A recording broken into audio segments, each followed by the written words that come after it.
At 2:17 a.m., every light in Chicago died.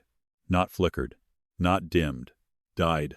The skyline vanished in one breath, as if someone had reached up from the streets and closed a fist around the city's throat. Inside St. Aurelia Medical Center, the emergency room plunged into darkness so complete that Elena Carter heard people before she saw them, monitors screaming, shoes skidding across polished floors, a child crying somewhere near Trauma Bay 3. Then the backup generators roared. Red emergency lights bled across the walls. And every armed man in the ER turned toward her. Elena stood frozen beside the medication cabinet, one hand still gripping a syringe, her blue scrubs damp with sweat, her dark hair coming loose from its clip. She had spent 12 hours stitching knife wounds, calming overdoses, and pretending she didn't feel the weight of the black SUVs parked outside the hospital. She had pretended not to notice the men in tailored coats guarding every exit. She had pretended not to hear the name whispered by terrified nurses. Luca Moretti, the man Chicago feared more than death. The man lying unconscious in Trauma Bay, one with a bullet too close to his heart. The man who had opened his eyes only once since arriving and looked straight at Elena as if he already owned the room, as if he already knew her. Now the city had gone dark, and Elena understood with cold certainty that it wasn't an accident. The radio at the security desk crackled. All units, citywide outage, multiple districts affected, police dispatch offline in sections, repeat, dispatch is. Static swallowed the rest. One of Luca's men stepped toward Elena. He was tall, shaved head, blood on his collar, one hand pressed to the gun beneath his coat. "Miss Carter," he said quietly, "you need to come with us." Elena's pulse slammed against her ribs. "No." The word left her before fear could stop it.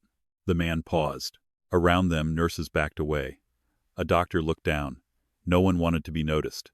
No one wanted to stand between a nurse and the Mafia. Elena took one step back. "I'm not going anywhere." The man's expression barely changed, but his voice dropped. "This hospital is no longer safe." She laughed once, sharp and breathless. "Because of you." A silence cut through the ER. Even the crying child went quiet. The man stared at her as if no one had spoken that way in years and lived long enough to regret it. Then, from Trauma Bay 1, a voice rasped through the darkness. "Let her go." Elena turned. Luca Moretti was awake. He should not have been. His skin was pale beneath the red emergency lights, his black shirt sliced open, chest bandaged and stained through with blood. One hand gripped the edge of the gurney. His dark hair was damp, his jaw clenched against pain, but his eyes, God, his eyes, they were fixed on Elena with terrifying calm. Not pleading, not grateful, possessive. Every man in the ER lowered his head. Elena felt the shift instantly. Power moving through the room without Luca raising his voice. The wounded man on the gurney was still more dangerous than every gun standing upright. She forced herself to breathe. "You need to lie down," she said. A faint, humorless smile touched his mouth. "You were trying to run." Her stomach tightened. "I was trying to survive." His gaze moved over her face slowly, like he was memorizing every crack in her courage. "From me?" Elena didn't answer. Because the truth was worse. She wasn't only afraid of him. She was afraid of the way the room changed when he looked at her. Afraid of how his voice cut through panic and made her body obey before her mind could argue. Afraid that beneath the danger, beneath the blood and weapons and whispered rumors, there was something in him that recognized something broken in her. Luca shifted, pain flashing across his face. Elena moved before she could stop herself. "Don't sit up." She crossed the room fast, pressing one hand to his shoulder, the other to his bandage. His skin was hot beneath her fingers. Too hot. Fever climbing. Blood still seeping. Luca looked at her hand on him. Then at her. The whole ER held its breath. "You touched me," he murmured. Elena's eyes narrowed. "I'm your nurse." "No." His voice was low, rough, almost intimate. "You were my nurse before the lights went out." A chill slid down her spine. "What does that mean?" Before Luca could answer, the hospital doors exploded inward. Gunfire shattered the glass. People screamed. Elena ducked instinctively, but Luca's hand shot out and grabbed her wrist, pulling her down beside the gurney as bullets tore through the red-lit ER. His men moved like shadows with guns. Fast. Silent. Deadly. Elena's cheek hit the cold floor. Luca's body curved over her despite the wound in his chest, one arm locking around her shoulders like a shield. She smelled blood, smoke, rainwater, and his cologne. Dark, expensive, fatal. His mouth brushed close to her ear. "Now you understand," he whispered. Another shot cracked overhead. Elena trembled under him, trapped between terror and the impossible heat of his protection. "Understand what?" she breathed. Luca's eyes lifted toward the shattered entrance, where masked men moved through the smoke. Then he looked back at her. And in the red emergency glow, the most feared man in Chicago whispered the words that ruined her life. "They didn't come for me, Elena." His grip tightened. "They came for you." Elena had learned early that fear made noise. It lived in sirens, in slammed doors, in drunk men shouting outside apartment windows, in landlords knocking too hard when rent was late, in the sharp beep of a hospital monitor when a body decided it was done fighting. But terror, the real kind, was silent. It was the half-second after gunfire stopped. The moment smoke hung over the emergency room like a dirty veil, and no one dared move because no one knew who had survived. Elena lay pinned beneath Luca Moretti's arm, her cheek pressed to the cold tile, her heartbeat punching so violently she felt it in her teeth. Above her, Luca's breathing was uneven, heavy, controlled only by force. Blood had soaked through his bandage again, warm and dark against his open shirt, but he still held her down with the strength of a man who had decided death could wait. Somewhere behind the nurse's station, someone sobbed quietly. A fire alarm blinked without sound. The red emergency lights washed everything in the color of a nightmare. Elena lifted her head an inch. "Luca," she whispered. His eyes were not on her anymore. They were locked on the shattered hospital entrance. 3 masked men lay motionless near the broken glass. 2 more had disappeared into the dark hallway beyond radiology. Luca's men moved through the ER with terrifying precision, checking corners, covering doors, dragging the injured away from sight. It wasn't chaos to them. It was routine. That frightened Elena more than the bullets. Luca's hand tightened around her wrist. "Stay down." His voice was quiet, but it carried more authority than shouting. Elena turned on him. "You're bleeding." "I said stay down. And I said you're bleeding." His gaze snapped to hers. For one strange second, the gun smoke, screams, and blood faded behind the shock in his eyes. No one argued with Luca Moretti. Not his guards. Not police. Not men who carried guns into hospitals. But Elena had been arguing with dying men since she was 22. She had learned that powerful people became very ordinary when their blood pressure dropped. "You move again," she said, voice shaking but firm. "And I swear I'll sedate you myself." A shadow of amusement crossed his face despite the pain. "You threaten badly, nurse. You bleed badly, Mafia boss." His smile vanished. Not because of the insult, because behind her one of his men said, "Sir, East Corridor is compromised. We found hospital security dead near the service elevator." Elena went cold. Dead. Hospital security. Men she had passed every night. Men who asked about her coffee addiction and called her kid, even though she was 31. Luca slowly pushed himself upright despite her hand trying to force him back down. His jaw tightened. The veins in his neck stood out. "Names," he said. The guard hesitated. "Dawson and Miller." Elena's stomach dropped. Miller had 3 daughters. She knew because he carried their drawings folded inside his badge holder. The ER tilted around her. Luca noticed. Of course he noticed. His eyes moved over her face with brutal focus, catching every crack she tried to hide. "You knew them." Elena swallowed hard. Everyone knew them. The guard continued, lower now. "They weren't killed in crossfire. Executed." Another silence. This one was heavier. Luca's expression changed so subtly, most people would have missed it. Elena didn't. She saw the temperature leave his face. The pain disappeared. The man with a bullet wound became something colder, older, and infinitely more dangerous. "Seal the building," Luca said. "It's already being done." "No." His voice dropped. "Seal Chicago." The guard's face went still. Elena stared at him. "What does that mean?" Luca didn't answer her. He looked toward the broken windows, where the city beyond the hospital had become a black ocean. No traffic lights, no skyscraper glow, no street lamps. Only rain striking glass, and the occasional blue-white flash of lightning over downtown. Then Luca said, "No bridges, no train lines, no private airstrips, no boats leaving the river." Elena's blood chilled. "You can't do that." His eyes came back to her. I already did. The words landed softly. That made them worse. Elena stood too fast, dizziness rushing up her spine. You shut down the city? I shut down every path they could use to move you. Me? Her voice cracked. I'm a nurse. You're a target. I don't know those men. I don't know you. I don't know anything about your world. Luca looked at her for a long moment. Something passed through his expression. Not doubt. Regret. That frightened her most. Your world touched mine long before tonight, he said. Elena stepped back. The ER seemed too small suddenly, the walls too close, the armed men too watchful. No, she said. Don't do that. Do what? Talk like you know me. His eyes lowered briefly to her name badge. Elena Carter, RN. Trauma unit. Then back to her face. I know enough. A laugh broke out of her, thin and disbelieving. You know my name because it's printed on plastic. I know you take the late shift because mornings make it harder to visit your brother before work. Her body stopped moving. Everything inside her went quiet. Luca continued, voice still low.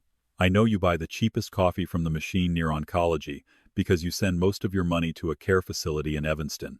I know your landlord raised your rent twice in 1 year. I know you have a scar under your left palm from a glass bottle your father threw when you were 17.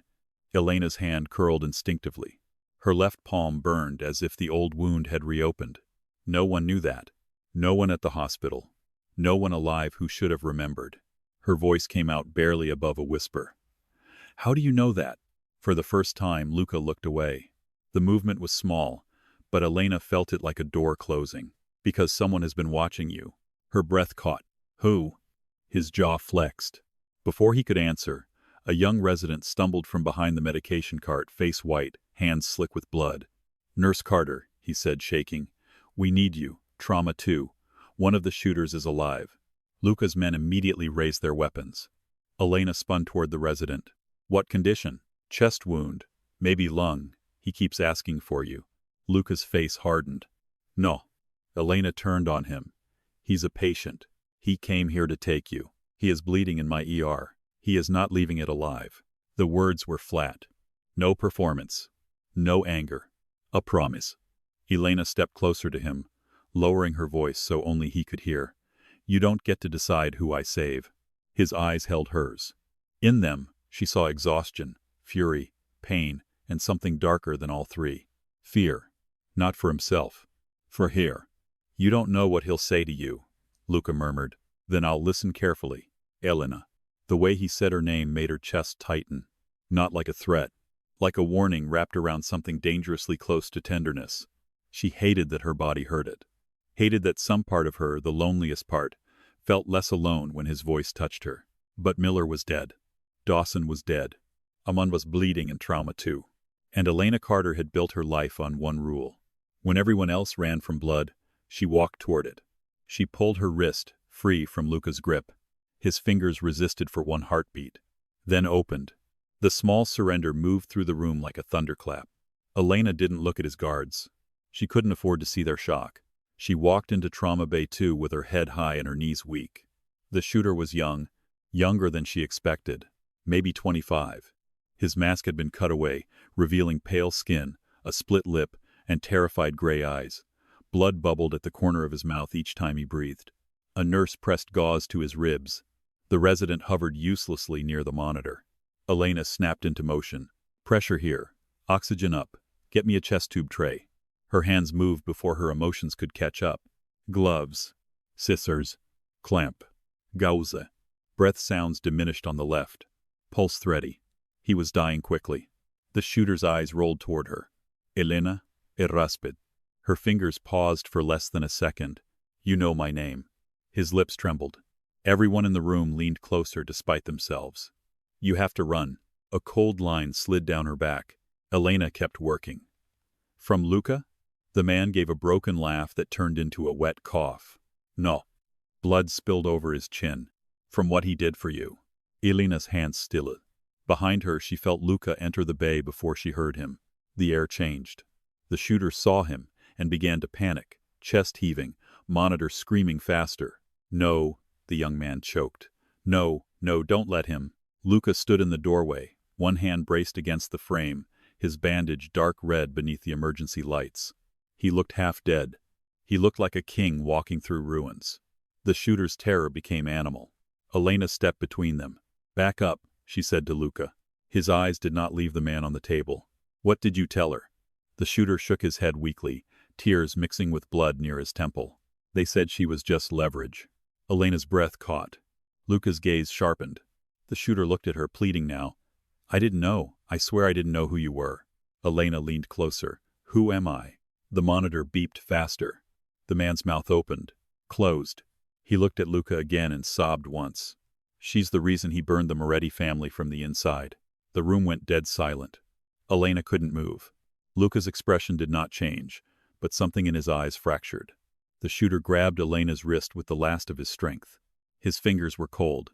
"Ask him about the night your mother died." Elena stopped breathing. The words didn't make sense. Her mother had died in a car accident 16 years ago. A drunk driver. A closed case.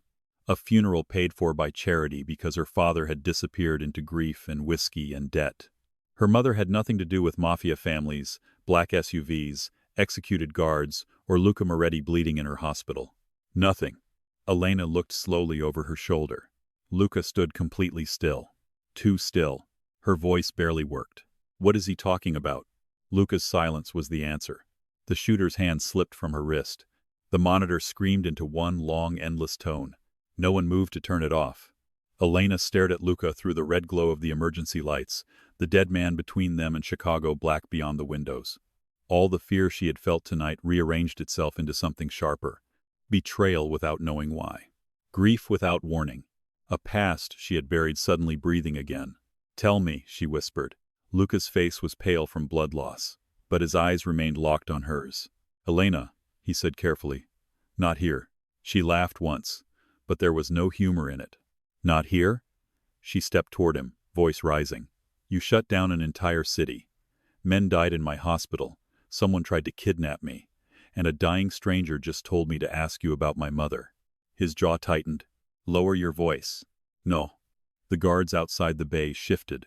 Luca lifted one finger. They stopped. Elena saw it again, that impossible control. A dying man commanding monsters with a gesture. And somehow she was more afraid of the grief in his eyes than the guns. "Tell me what happened to my mother." Rain hammered the broken windows. The lights flickered overhead. For a moment, Luca looked like he might finally give her the truth. Then his phone rang. Every man in the room froze. Not because it rang. Because of the ringtone. A soft, old-fashioned music box melody. Luca looked down at the screen. The color drained from his face. Elena saw the name before he turned it away. Caterina. A woman's name. His thumb hovered over the phone. He didn't answer. The call ended. A message appeared. Luca read it. And whatever he saw made the most feared man in Chicago close his eyes for 1 second, like someone had driven a knife between his ribs. Elena's voice was raw. "Who is Caterina?" Luca opened his eyes. This time, the possessiveness was gone. The dominance was gone. Only devastation remained. "My sister," he said. Elena's anger faltered. "She's alive?" His gaze lifted to hers. She was. The phone rang again. "Same melode. Same name." This time, Luca answered. He said nothing. The voice on the other end was faint, female, shaking. Elena could not hear the words. But she saw Luca change. Saw the last trace of wounded weakness disappear. Saw something ancient and merciless wake beneath his skin. Then the woman's voice became louder for one terrible second. "Luca, they have the nurse's file." Elena's blood turned to ice. Luca looked at her. And the voice whispered through the phone, broken and terrified. "They know what Elena's mother hid." The voice on Luca's phone trembled like it was coming from somewhere cold. "They know what Elena's mother hid." For 3 seconds, nobody breathed. Not Elena. Not Luca. Not the guards standing outside Trauma Bay 2 with blood on their sleeves and guns in their hands. Even the dead monitor beside the shooter seemed to fade into the background, its endless tone finally silenced by a nurse with shaking fingers. Elena stared at Luca's face. She had seen men receive bad news before. She had watched husbands collapse when wives died on operating tables. She had watched mothers go numb when doctors said the word impossible. Grief had many shapes. But Luca Moretti did not grieve like other men. His grief became stillness. A frightening, unnatural stillness. His eyes darkened until they looked almost black under the red emergency lights. "Where are you?" he asked into the phone. The woman on the other end sobbed once. Static cracked. Then a whisper. "Don't come." Luca's jaw clenched. "Katerina, they're using me to pull you out. I asked where you are." A muffled sound cut through the line. A hit. A gasp. Elena flinched. Luca did not. But something in his face died. When he spoke again, his voice was so quiet Elena barely heard it. "Put him on." There was movement on the other end of the call, breathing. Fabric dragging against something, a low male laugh. Then another voice came through. Smooth. Older. Amused. "Luca." Every guard in the hallway reacted. Not visibly. Not dramatically. But Elena felt the temperature shift. Shoulders tightened. Fingers moved closer to triggers. One man near the nurse's station crossed himself. Whoever had spoken, even Luca's killers feared him. Luca's eyes did not leave Elena's. Vittore. The name landed like a body hitting the floor. Elena didn't know it, but everyone else did. The man on the phone chuckled softly. "You sound tired. You sound dead already. A little dramatic even for you. Where's my sister?" "Still breathing." A pause. "For now." Luca closed his hand slowly around the phone. Elena saw the blood beneath his bandage spread wider. She should have cared. She did care. That made her angrier. Vitor continued. "I gave you a simple choice years ago. You could have buried the girl with her mother. You could have let old sins stay old. Instead, you destroyed half your own bloodline, protecting someone who didn't even remember your name." Elena's lips parted. "Someone who didn't even remember your name." Her eyes locked on Luca. The room blurred around the edges. "What is he talking about?" she whispered. Luca's expression tightened, but he didn't answer her. Vittore laughed again. "Oh, she's listening. Beautiful. Then let me speak clearly for the nurse." Luca's voice dropped. "Say one more word to her and I'll remove your tongue myself. You always did become sentimental around wounded things."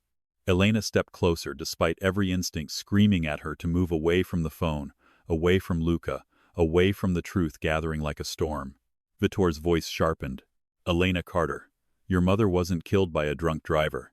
She was murdered because she stole something from us. And Luca Moretti, the man standing beside you, has known that since he was 17.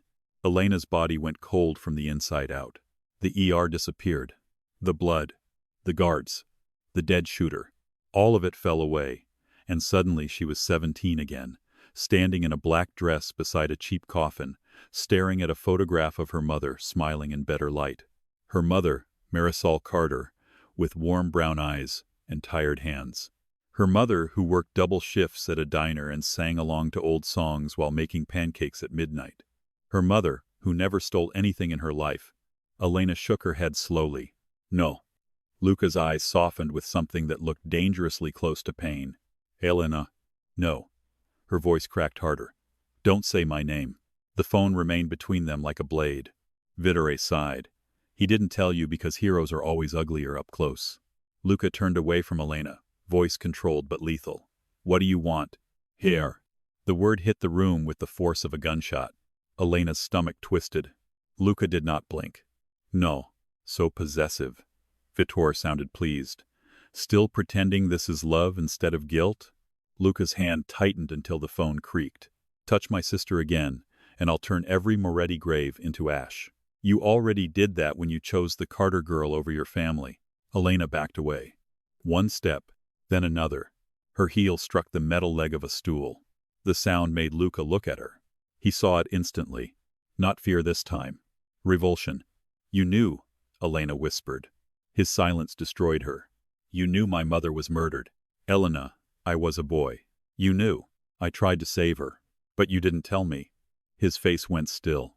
Because there was no answer that could save him from that. Vittore's voice returned, almost gentle. "Ask him what he did after she died." Elena's eyes burned. "Luca?" He said nothing. "Ask him," Vittore whispered, "why Chicago went dark tonight. Ask him why he has been watching you for years. Ask him why every man who came near you vanished. Ask him why your father never returned after your mother's funeral." The world tilted. Elena gripped the edge of the trauma table. "My father?" Luca's head lowered slightly. It was not guilt. It was worse. Confirmation. Elena could barely breathe. "My father left." Luca said nothing. He left because he was drunk and selfish and broken. Still nothing. Elena's voice became smaller. Didn't he? Luca's silence filled the room like smoke. Vitor hummed softly. He tried to sell you, sweetheart. Elena's stomach dropped. The words were too obscene to understand. No. To pay his debts, Vittore said. Your mother found out. She stole evidence from us, ran and died for it. Your father came crawling back afterward, offering what was left. Elena's lips trembled. What was left? The answer came from Luca. Not Vittore. His voice was rough, almost destroyed. You. Elena stared at him. The red emergency lights flickered across his face, turning him into a stranger. A man made of shadows and secrets, a man who had stepped into her life covered in blood and somehow knew every scar she had hidden. You're lying, she whispered. But she wasn't looking at Vittore. She was looking at Luca. And Luca did not lie. Not with his face. Not with that grief. Her knees weakened. For one horrifying second she thought she might fall. Luca moved toward her. She lifted a hand. Don't. He stopped instantly. The obedience hurt more than if he had ignored her. Because it meant he understood.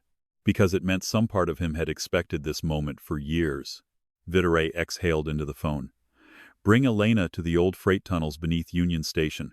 Come alone. No guards, no police, no blackout games. Trade her for Caterina and the file. Luca's voice turned glacial.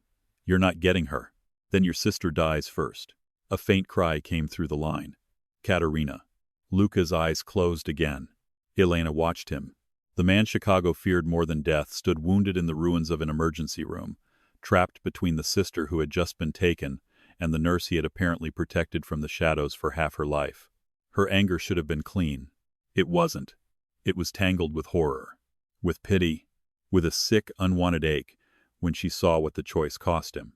Vittore spoke one last time. You have 1 hour before the city wakes up and finds out what the Morettis buried under it. The line went dead. No one moved. Rain swept through the broken entrance, carrying in the smell of wet concrete and sirens from somewhere far away. Then Luca lowered the phone. His men waited for his command. Elena waited for the truth. He looked at neither. Get every civilian out of this wing, he said. Move hospital staff to the basement shelter. Barricade all north exits. Put 2 men on every stairwell. If anyone comes through without my order, drop them. One guard nodded. And Caterina? A muscle jumped in Luca's jaw. We find the tunnel entrance before Vittore knows we're coming. Elena laughed. It came out broken. Everyone looked at her. You're planning a war in my hospital. Luca turned to her. They brought one to your door. No, she said, stepping closer. You brought it. You and your secrets and your guards and whatever nightmare you decided I belonged inside. His eyes sharpened. You think I wanted this? I think men like you always want control and call it protection. The words hit him. She saw it. Good. She wanted them to hurt. She needed something in him to bleed where she could see it. Luca stepped closer, slowly this time, like approaching a wild animal. I kept you alive. You watched me. Yes. You controlled my life. I removed threats from it. That's not protection. That's ownership. His voice darkened. If I wanted to own you, Elena, you would have known my name years ago. The room went still. Her breath caught before she could stop it. The words were awful, arrogant, terrifying, and underneath them, something raw burned through. Not desire alone. Restraint. Years of it. Elena hated that she felt the heat of it. She hated that the part of her still shaking from the phone call wanted to ask if he had truly stood between her and monsters all this time. She hated that betrayal and safety could wear the same face. You don't get to speak to me like that, she said. Luca's gaze moved over her face. I know. That was worse. The softness. The surrender buried under all that dominance. Elena looked away first. Because if she didn't, she might see too much. A nurse appeared at the bay entrance, pale and breathless. Elena, there are people asking for you outside. Luca's head snapped toward her. What people? The nurse swallowed. Police. For 1 second, hope sparked in Elena's chest. Then she saw Luca's guards exchange looks. Not relief. Alarm. The nurse continued, voice shaking. They said Nurse Carter needs to come with them for protective custody. Luca went very still. Elena frowned. That's good. No, Luca said. She turned on him. Of course you'd say that. His eyes locked on hers. Chicago Dispatch is down. Emergency channels are compromised. No police unit should know your name." Her blood cooled. The nurse whispered, "They have badges." Luca reached for the gun one of his men offered him. Elena's breath caught. "You can barely stand." "I can shoot sitting down." "This is insane. This is Tuesday." Despite everything, the absurd line almost broke something in her. Almost. Then a voice thundered from the hallway. "Chicago Police. Elena Carter. Step out with your hands visible." The ER went silent again. Luca's men melted into position. Elena stepped toward the door. Luca caught her wrist. "Not hard, but enough. Look at me." She didn't want to. She did. His eyes were deadly serious.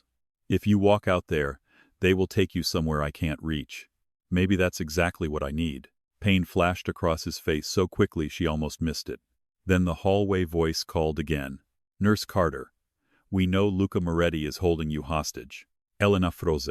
Hostage. The word should have fit. It should have made everything simple. But Luca's hand around her wrist was loose. His thumb was not bruising her skin.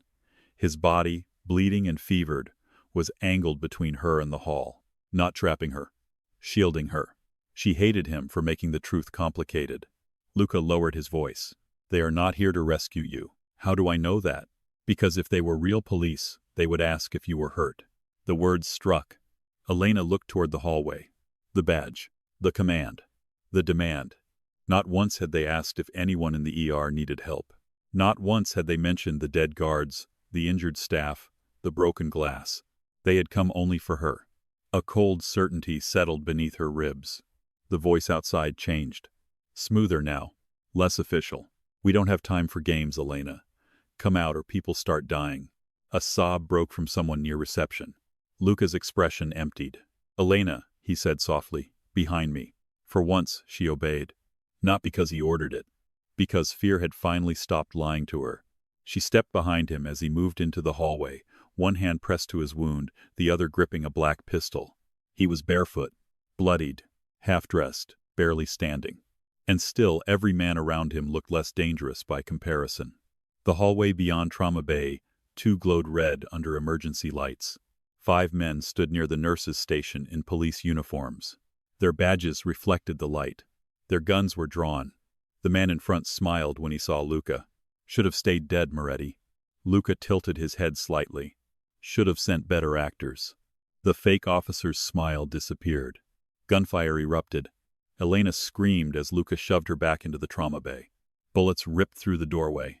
Glass exploded. Metal trays crashed. Luca's men returned fire with brutal precision, the hallway flashing white and red, bodies moving through smoke and shadow. Elena hit the floor hard. A young nurse collapsed beside her, hands over her ears. Elena grabbed her and pulled her behind the bed. "Stay down." The nurse sobbed. "I can't breathe." "Yes, you can." Elena gripped her face. "Look at me. In, out, again." The nurse tried. Elena held her steady, even as the hallway became a battlefield. Then she saw Luca stagger. One hand hit the wall. His wound had reopened completely. Blood ran down his abdomen, dark against his skin.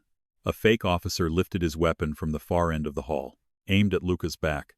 Elena moved without thinking. She grabbed the nearest metal tray and threw it as hard as she could. It struck the man's arm. The shot went wild. Luca turned. Their eyes met through smoke and gunfire. For one heartbeat, everything stopped. His face changed. Not gratitude. Not surprise. Something much more dangerous. Recognition. As if her saving him had crossed an invisible line neither of them could uncross. Then Luca fired once. The man dropped. Silence returned in pieces. First, the gunfire ended. Then the screams lowered. Then rain became audible again, tapping against shattered glass like fingers on a coffin lid. Elena stood slowly, shaking all over. The hallway was destroyed. 3 fake officers were dead. 2 of Luca's men were injured. One doctor was pressed against the wall, whispering prayers under his breath. Luca remained standing only because pride had locked his bones in place. Elena marched toward him. Her fear had burned into fury. "You absolute idiot." One of his guards blinked. Luca looked at her, blood dripping from his hand.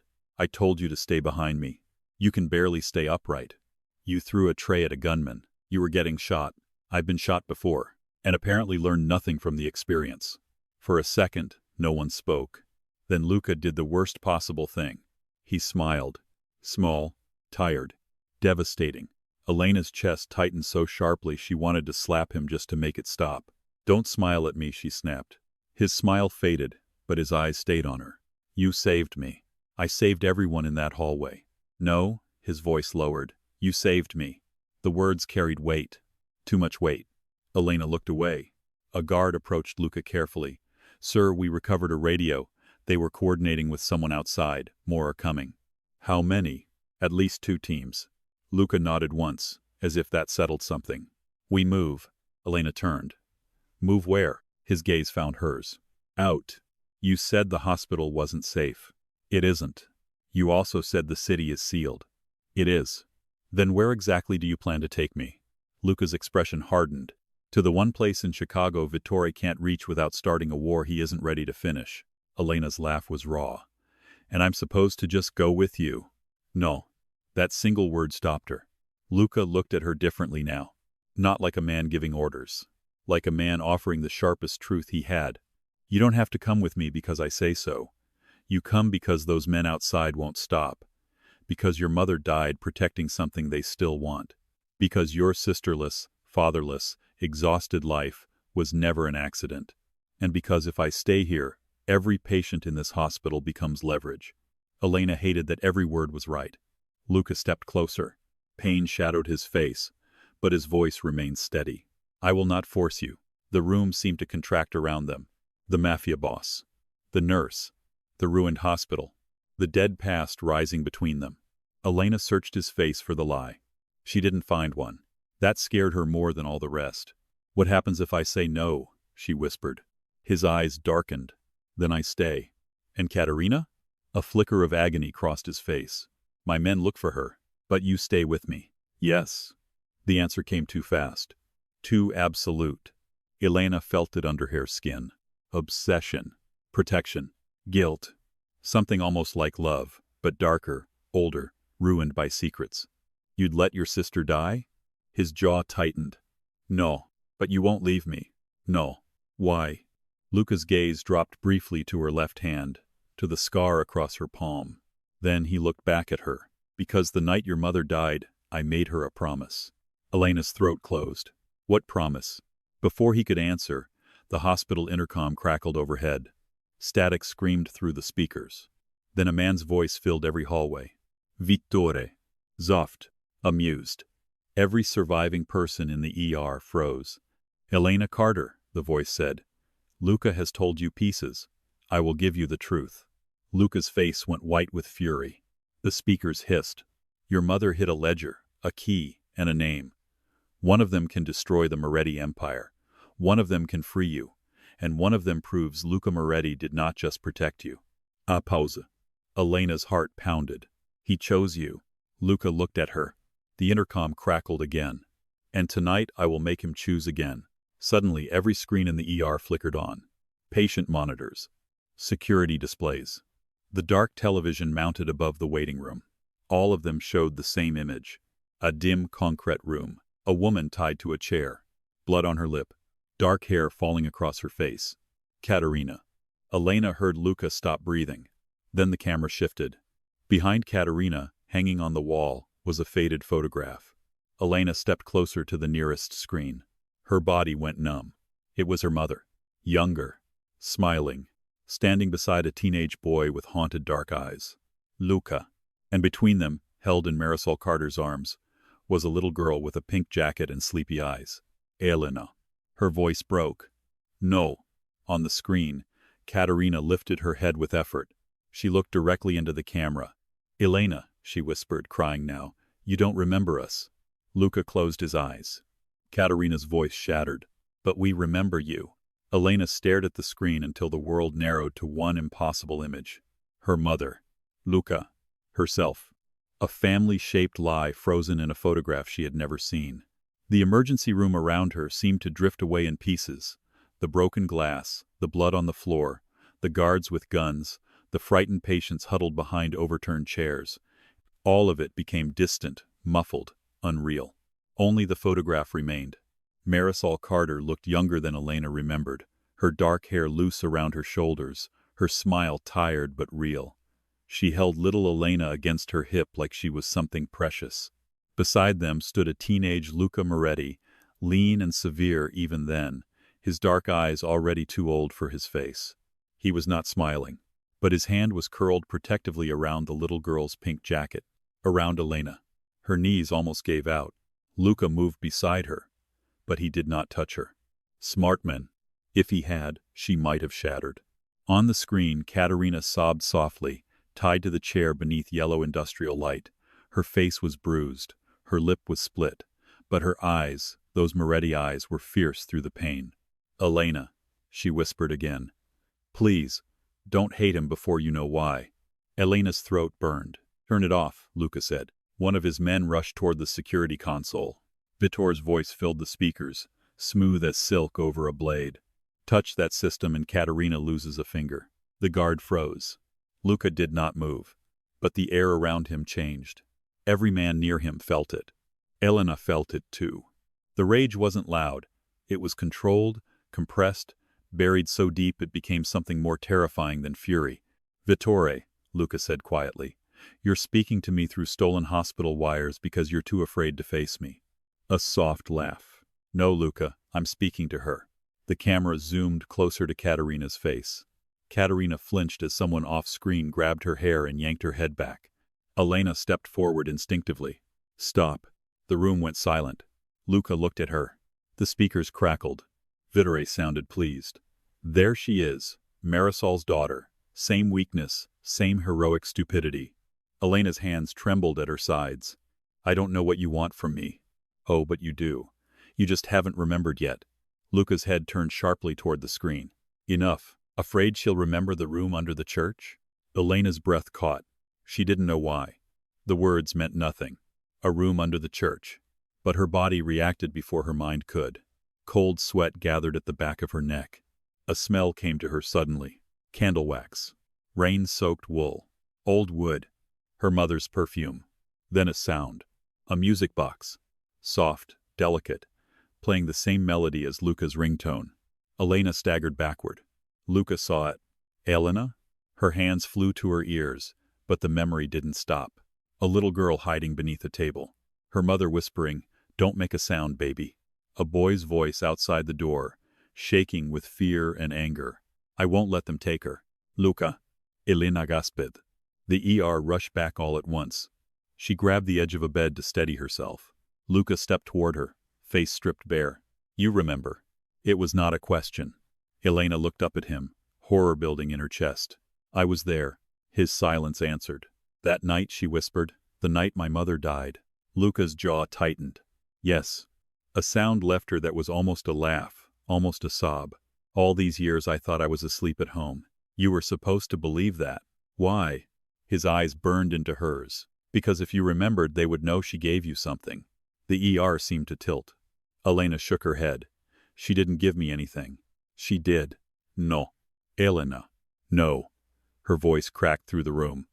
"I was a child. I don't remember ledgers or keys or Mafia names. I remember pancakes. I remember her singing in the kitchen. I remember police lights outside my window. That's all I have left of her." Luca's face twisted for one brief second.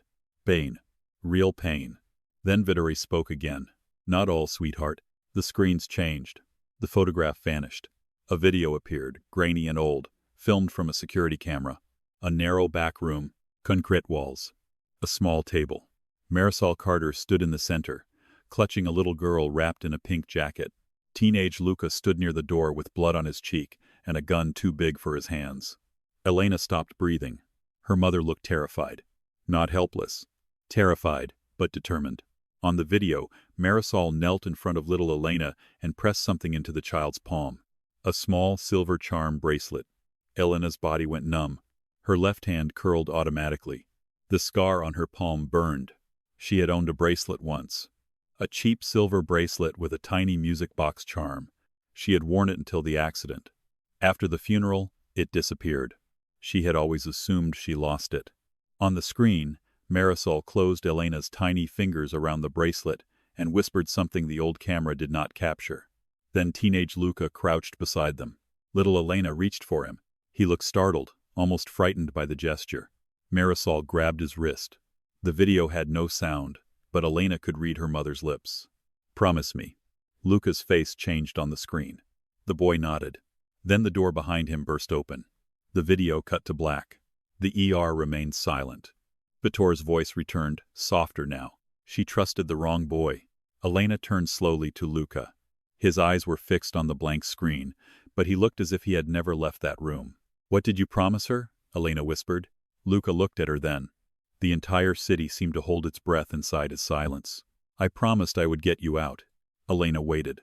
There was more. She could feel it. "And?" His throat moved.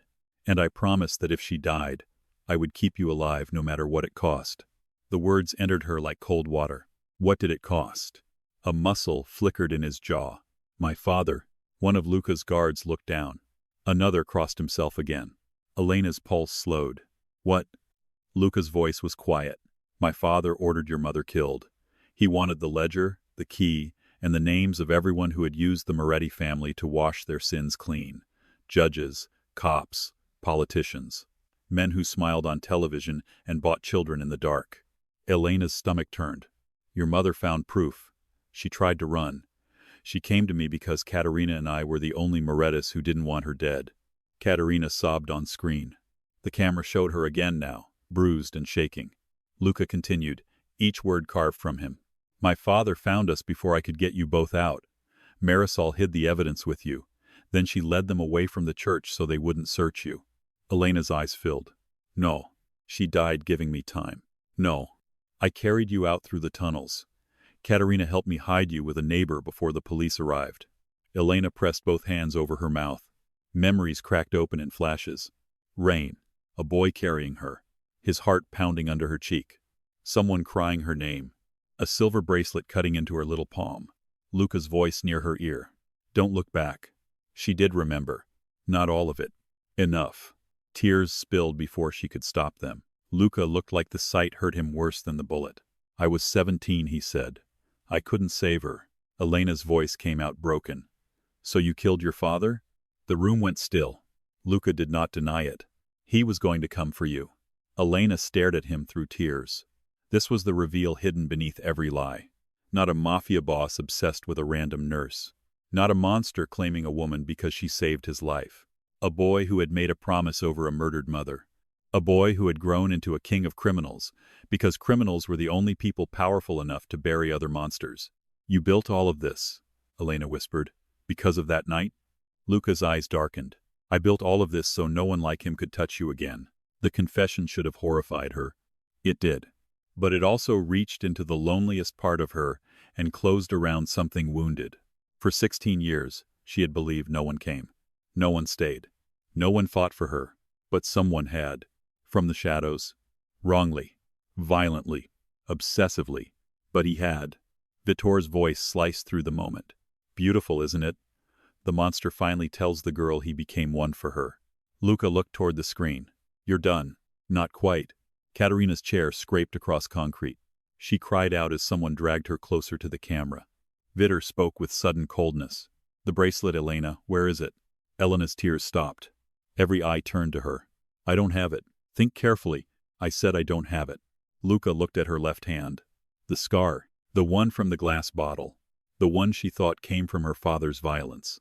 His expression shifted. "Elena," he said slowly, "how did you get that scar?" She blinked. "My father threw a bottle." "When?" She frowned through the panic. "After the funeral. Maybe a week after. I don't know." "What hand were you holding the bracelet in?" Her blood went cold. Left. Always left. Because her mother had pressed it there. Because even as a child, Elena had refused to let it go. Luca stepped closer. His voice lowered. "Did the bottle cut you because he was drunk? Or because he was trying to pry something out of your hand?" Elena's breath vanished. A memory flashed. Not a bottle flying across the room. Her father grabbing her wrist. His breath sour. His voice desperate. "Give it to me." Her small fist clenched tight. "Bind." Blood. Silver links snapping. A charm rolling under the floor vent. Elena staggered. "The vent," she whispered. Luca went motionless. "What?" Elena looked at him, trembling. "In my old apartment. The bracelet fell into the floor vent. Vittore's voice sharpened through the speakers. "Thank you, sweetheart." Luca's face changed instantly. He lunged toward the security console. Too late. The screens went black. The intercom died. For 1 second there was only rain and breathing. Then Luca turned to his men, voice like a blade. They heard her. Elena's stomach dropped. "My old apartment building was torn down 8 years ago." Luca stared at her. "No," he said. "It wasn't torn down." She froze. "What?" He looked toward the black windows where Chicago lay dark and waiting. "I bought it." Elena could barely speak. "Why?" Luca's eyes returned to hers. "Because I never found the bracelet." Luca's words sat between them like a loaded gun. "Because I never found the bracelet." Elena stared at him, while the ruined emergency room breathed around them and fragments rained through shattered glass, distant sirens trapped somewhere in the dead city, the low groans of injured men being dragged behind overturned furniture. "You bought my old apartment building," she said slowly. Luca held her gaze. "Yes. For 8 years. Yes. Because of a bracelet." His face did not change. "Because of what your mother hid inside it." Elena laughed once, but it broke before it became sound. Every answer only became another locked door. The city was dark because of her. Men had died because of her. Her mother had been murdered because of something Elena had carried in a child's fist and lost beneath a floor vent 16 years ago. And Luca Moretti wounded, bleeding, terrifying. Luca Moretti had bought the bones of her old life and kept them untouched like a grave. She should have hated him. She did hate him. But there was a sick tenderness in the horror, the kind that made no sense. The kind that wrapped a knife in velvet. "You preserved that place?" she whispered. Luca's jaw tightened. "I preserved the crime scene." "No." Elena shook her head. "You preserved my childhood." His silence answered too much. The anger that had kept her standing began to crack under exhaustion. She could see it suddenly, her old building on the west side, the cracked brown steps, the flickering hallway lights, the apartment door with a rusted chain lock, the kitchen where her mother made pancakes at midnight because Elena was afraid of storms. A life she had buried because remembering it hurt too much. Luca had kept it. Not lovingly, not gently, but he had kept it. One of his men stepped closer. "Boss, if Vittore heard the location, he'll send a team there immediately." Luca's eyes stayed on Elena. "He already has. Then we need to move now." Elena looked toward the hospital entrance, where rain swept across broken glass. Move. Again that word. Like her body was luggage. Like her life was a chess piece men kept reaching for. "No," she said. Luca's expression sharpened. "Elena, I'm not going anywhere until you get stitched. We don't have time. You're leaking blood onto the floor. I've survived worse. Congratulations. Tonight, you're surviving a nurse." A strange silence followed. Even with the dead city pressing against the windows. Even with Katerina tied to a chair somewhere underground. Even with armed men moving through the hospital like shadows. Luca's mouth almost curved. Almost. Then pain cut through him.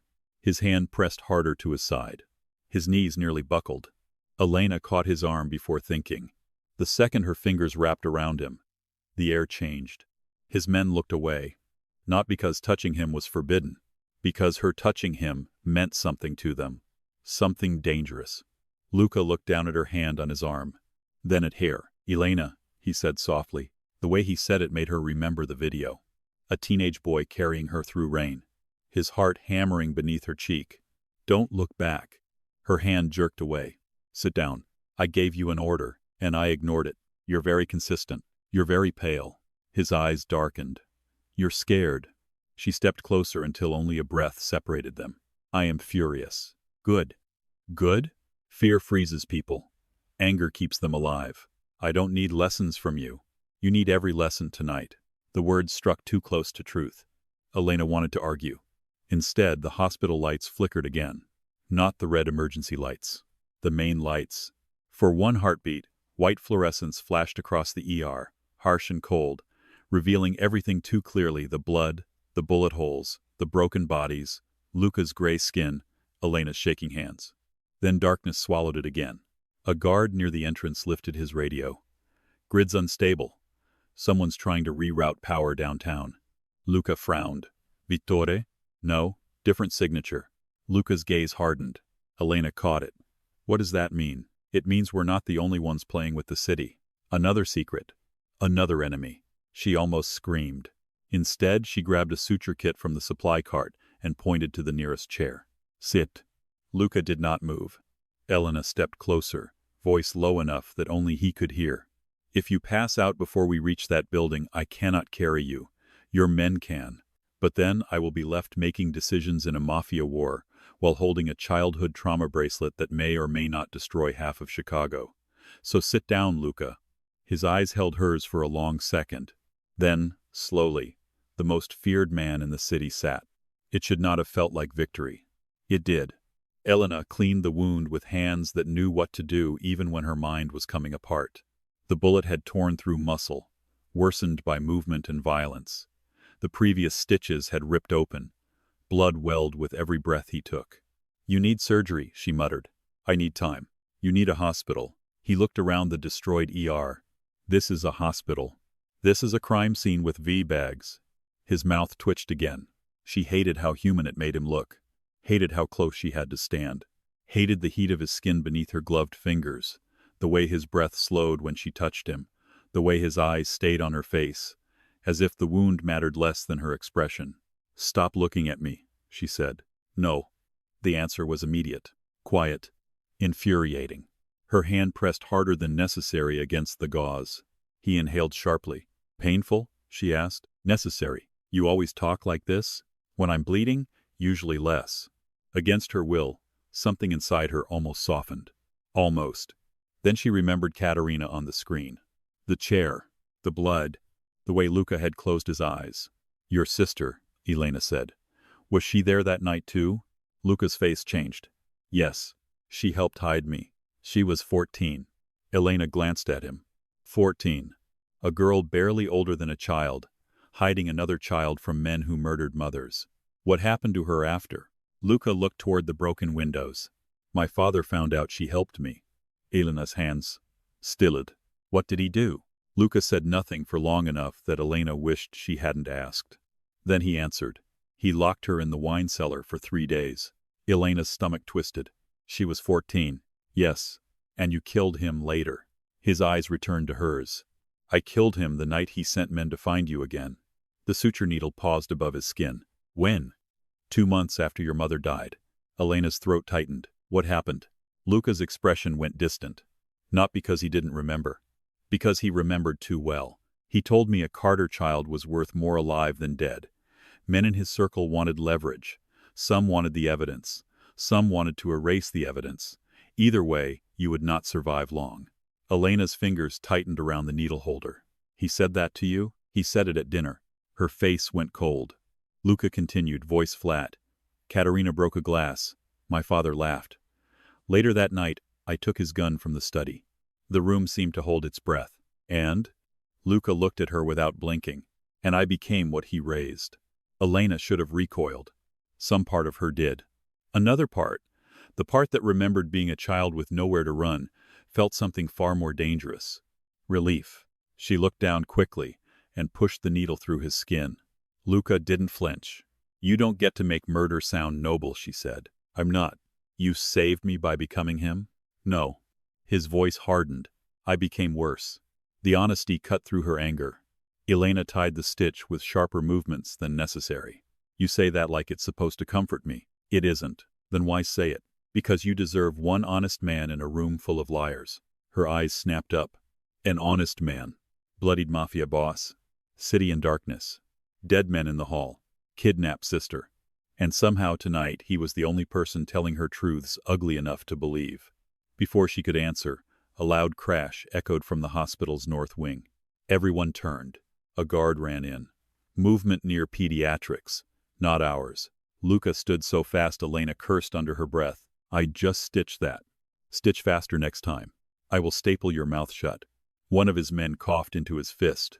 It might have been a laugh. Luca glanced at him. The man immediately became stone. Elena shoved medical tape over the fresh bandage. You rip this open again. I'm not fixing it. Yes, you are. She glared at him. His voice dropped. Because you don't let people die when you can stop it. That silenced her. Not because he was right. Because he knew. The thing she hated most about herself, and clung to most fiercely. Luca turned to his men. 2 teams. One evacuates remaining civilians to the basement shelter. One with me. A guard nodded. The nurse? Luca looked at Elena. Not ordering this time. Waiting. It infuriated her more than an order would have, because now the choice was hers. And every choice was terrible. Stay in a hospital under attack. Leave with a mafia boss who had hidden the truth about her mother. Let Caterina die. Risk everything for a bracelet in a building frozen in her past. Elena pulled off her bloody gloves and threw them into the bin. I'm coming. Luca's face didn't change, but his eyes did. Something in them tightened with relief so quickly she almost missed it. Stay close. Don't confuse cooperation with trust. I don't. Good. I trust you enough for both of us. Elena stared at him. That might be the most disturbing thing you've said tonight. It won't be. The hospital shook as another explosion sounded far below. Dust drifted from the ceiling. A nurse screamed. Luca's men moved instantly. Elena grabbed an emergency medical bag, stuffed it with gauze, syringes, antiseptic, pain meds, and a small flashlight. Luca watched her. What? She snapped. You prepare under pressure. I work trauma. You were made for war. No, she said sharply. I was made for healing. Men like you keep confusing the two. Something unreadable passed over his face. Then he nodded once. Fair. They moved through the hospital in a tight formation. Elena in the center. Luca beside her despite every guard trying to put him ahead or behind. He refused both. Always beside. The hallways had become something out of a nightmare. Red lights. Smoke. Abandoned stretchers. A trail of bloody footprints leading toward radiology. A vending machine flickering in the dark. Somewhere a baby cried, then was hushed by a terrified mother. Elena's chest clenched, but she kept walking. At the pediatric hallway, they found the source of the crash. A man in a fake paramedic jacket lay unconscious near the nurse's desk, blood at his temple. Beside him stood an elderly janitor holding a fire extinguisher with both hands. Mr. Alvarez. Elena stopped. Miguel? The old man looked up, breathing hard. His eyes widened when he saw her. Mija, you need to leave this place. Luca's guards raised weapons toward the unconscious attacker. Elena rushed to Miguel. Are you hurt? I'm old, not fragile. He nodded toward the man on the floor. He came asking for you. Luca crouched beside the fake paramedic and searched him quickly. A tattoo peeked from beneath the man's collar. A black key wrapped in thorns. Luca's expression hardened. Elena noticed. What is that? Vitor's inner circle. Miguel crossed himself. Demon people. Luca pulled a folded paper from the man's jacket. He opened it. His face became empty. Elena stepped closer. What? He didn't answer. So she took it from him. For once, he let her. The paper was a photograph. A recent one. Elena standing outside her apartment building in the early morning, coffee in hand, hair damp from rain, taken from across the street. On the back, written in black ink, she looks just like Marisol before she ran. Elena's stomach turned. Beneath that line was another. Check the scar. Her left hand curled. Luca took the photograph back gently, but his expression was no longer gentle. How long? Elena whispered. Luca didn't pretend not to understand. At least 3 weeks. They've been watching me for 3 weeks? That I know of. Her laugh was hollow. Comforting. Miguel looked between them, frightened and confused. Elena, what is happening? She didn't know how to answer. My dead mother hid evidence in a bracelet I lost as a child, and the mafia boss beside me may have killed his father to protect me. That seemed too much for a hospital hallway. So she squeezed Miguel's arm. Get to the basement shelter. Stay with the nurses. The old man looked at Luca. For a long moment, the two men studied each other. Then Miguel said quietly, You are the boy. Luca froze. Elena turned. What? Miguel's face had gone pale with recognition. You carried her that night? Luca did not answer. Miguel looked at Elena, his voice shaking. I was working across the street back then. Night maintenance. Storm came hard. I saw him carrying a little girl wrapped in a pink jacket. Elena's breath caught. You saw Luca? Miguel nodded slowly. He was bleeding, not much older than a child himself. He knocked on Mrs. Bell's door and told her if anyone asked, the girl had been sleeping there all night. Elena looked at Luca. His face was unreadable. Miguel's eyes filled. Then he went back into the rain. Elena's voice barely worked. Why didn't you say anything? Because 2 days later men came asking questions. Miguel swallowed. One of them showed me a badge. Another showed me a knife. I learned silence keeps old men alive. Luca stood. We're leaving. Elena couldn't stop staring at him. Every truth that should have made him monstrous kept arriving wrapped in sacrifice. It didn't absolve him. It made him harder to hate cleanly. And Elena needed clean hatred. Without it, she had no armor. Luca looked at Miguel. Go to the basement. My men will hold the west stairwell. Miguel surprised everyone by stepping closer to him. If you carried her once, he said, voice firm despite fear, carry her out again. Luca's gaze flicked to Elena. I intend to. Elena looked away before the words could reach too deep. They continued toward the service elevator, but halfway there, Luca stopped. The elevator doors were open. Inside, the lights flickered. On the metal wall, written in blood, were 4 words. She comes with us. Below them hung a silver charm. A tiny music box. Elena stopped breathing. No. The charm dangled from a thin wire hooked through a bullet hole in the wall. Old. Tarnished. Delicate. Exactly as she remembered. Luca moved first. Don't touch it. Elena barely heard him. Her body was already walking forward. Elena. His voice sharpened. She stopped inches away from the charm. The music box was smaller than a thumbnail, shaped like a little oval locket with etched roses around the edge. Her mother used to twist it between her fingers when she was worried. Elena remembered that now. Remembered the soft melody. Remembered Marisol closing her hand around it. Keep this safe, mi corazón. Elena's eyes filled. They have it, she whispered. Luca approached carefully. Maybe. She turned toward him. Maybe?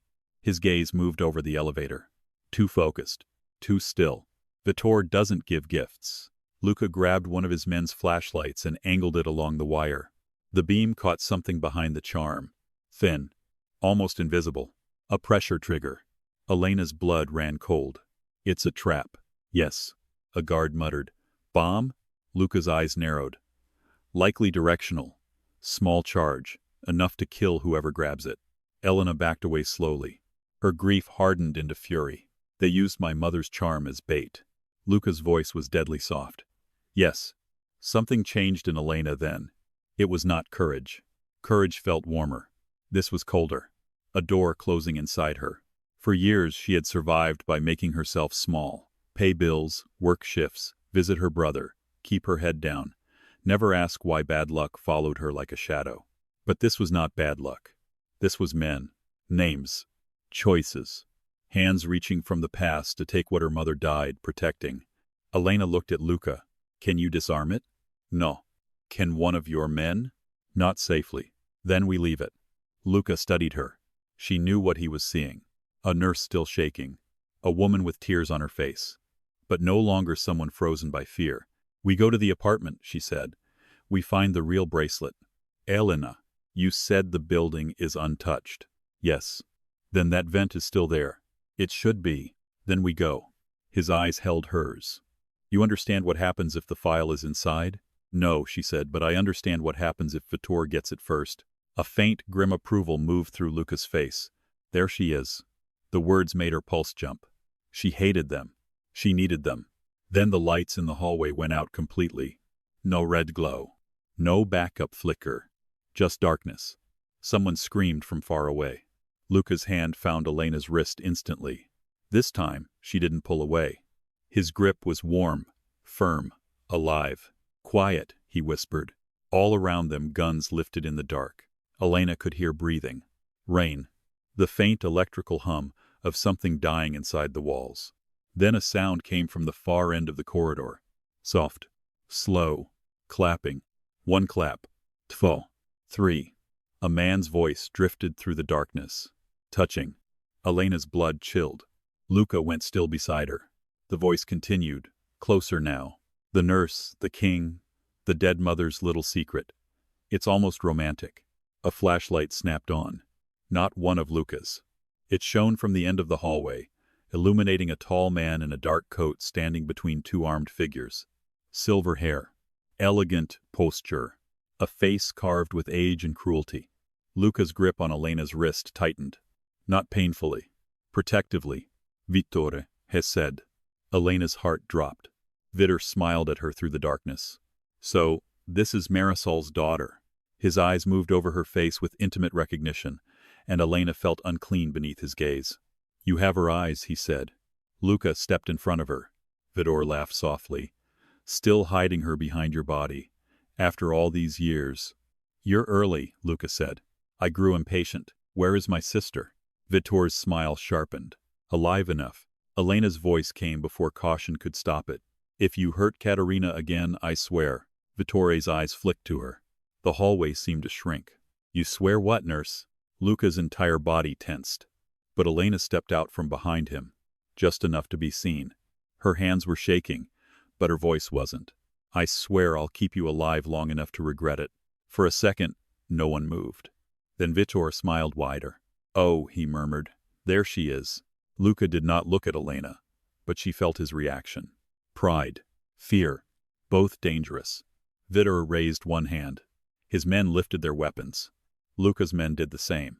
The hallway became a loaded chamber. One breath from massacre. Vittor looked at Luca. I'll make this simple. Give me Elena, I give you Katerina. Give me the bracelet when you find it, and perhaps I let the nurse keep breathing. No, Luca said. No hesitation. No calculation. Elena's throat tightened despite herself. Vittor sighed. You always were predictable. I've been called worse. By your father, mostly. Luca's face did not change. But Elena felt the wound open. Not the bullet. The older one. Vittor saw it too. You think killing him freed you? He asked softly. No, boy. It made you heir to every sin he left behind. Luca's voice turned cold. And yet you still came into my city.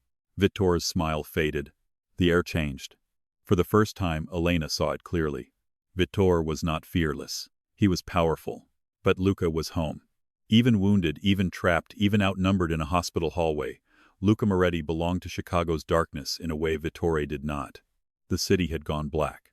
And somehow, it felt like the darkness belonged to Luca. Vittore's gaze slid to Elena. Do you know why your mother trusted him? Elena's pulse jumped. Luca spoke instantly. Don't.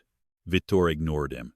Because little Luca was supposed to marry Katerina off to my nephew and secure peace between families. Instead, he begged Marisol to help his sister run. Elena glanced at Luca. His face was stone. Vittore continued, pleased by the silence. Your mother hid Katerina first. Then she found the ledger. Then everything burned. Elena's mind raced. My mother saved Katerina? Luca said nothing. Vittore smiled. Katerina lived because Elena Carter had a soft heart. Marisol died because Luca Moretti had a weak one. Luca's gun lifted so fast Elena barely saw it. Vittore's men moved. Elena grabbed Luca's arm. Don't. His eyes stayed locked on Vittore. Move your hand. No. He doesn't get to say her name. He wants you angry. I am angry. Then aim better. That made Luca look at her. Just for a heartbeat. But it was enough. Vittore's smile disappeared. Because he saw it. The shift between them. Not trust. Not love. Something raw. Alliance. Elena lowered her voice. We need Katerina. We need the bracelet. And I need the truth. Don't waste a bullet on his ego.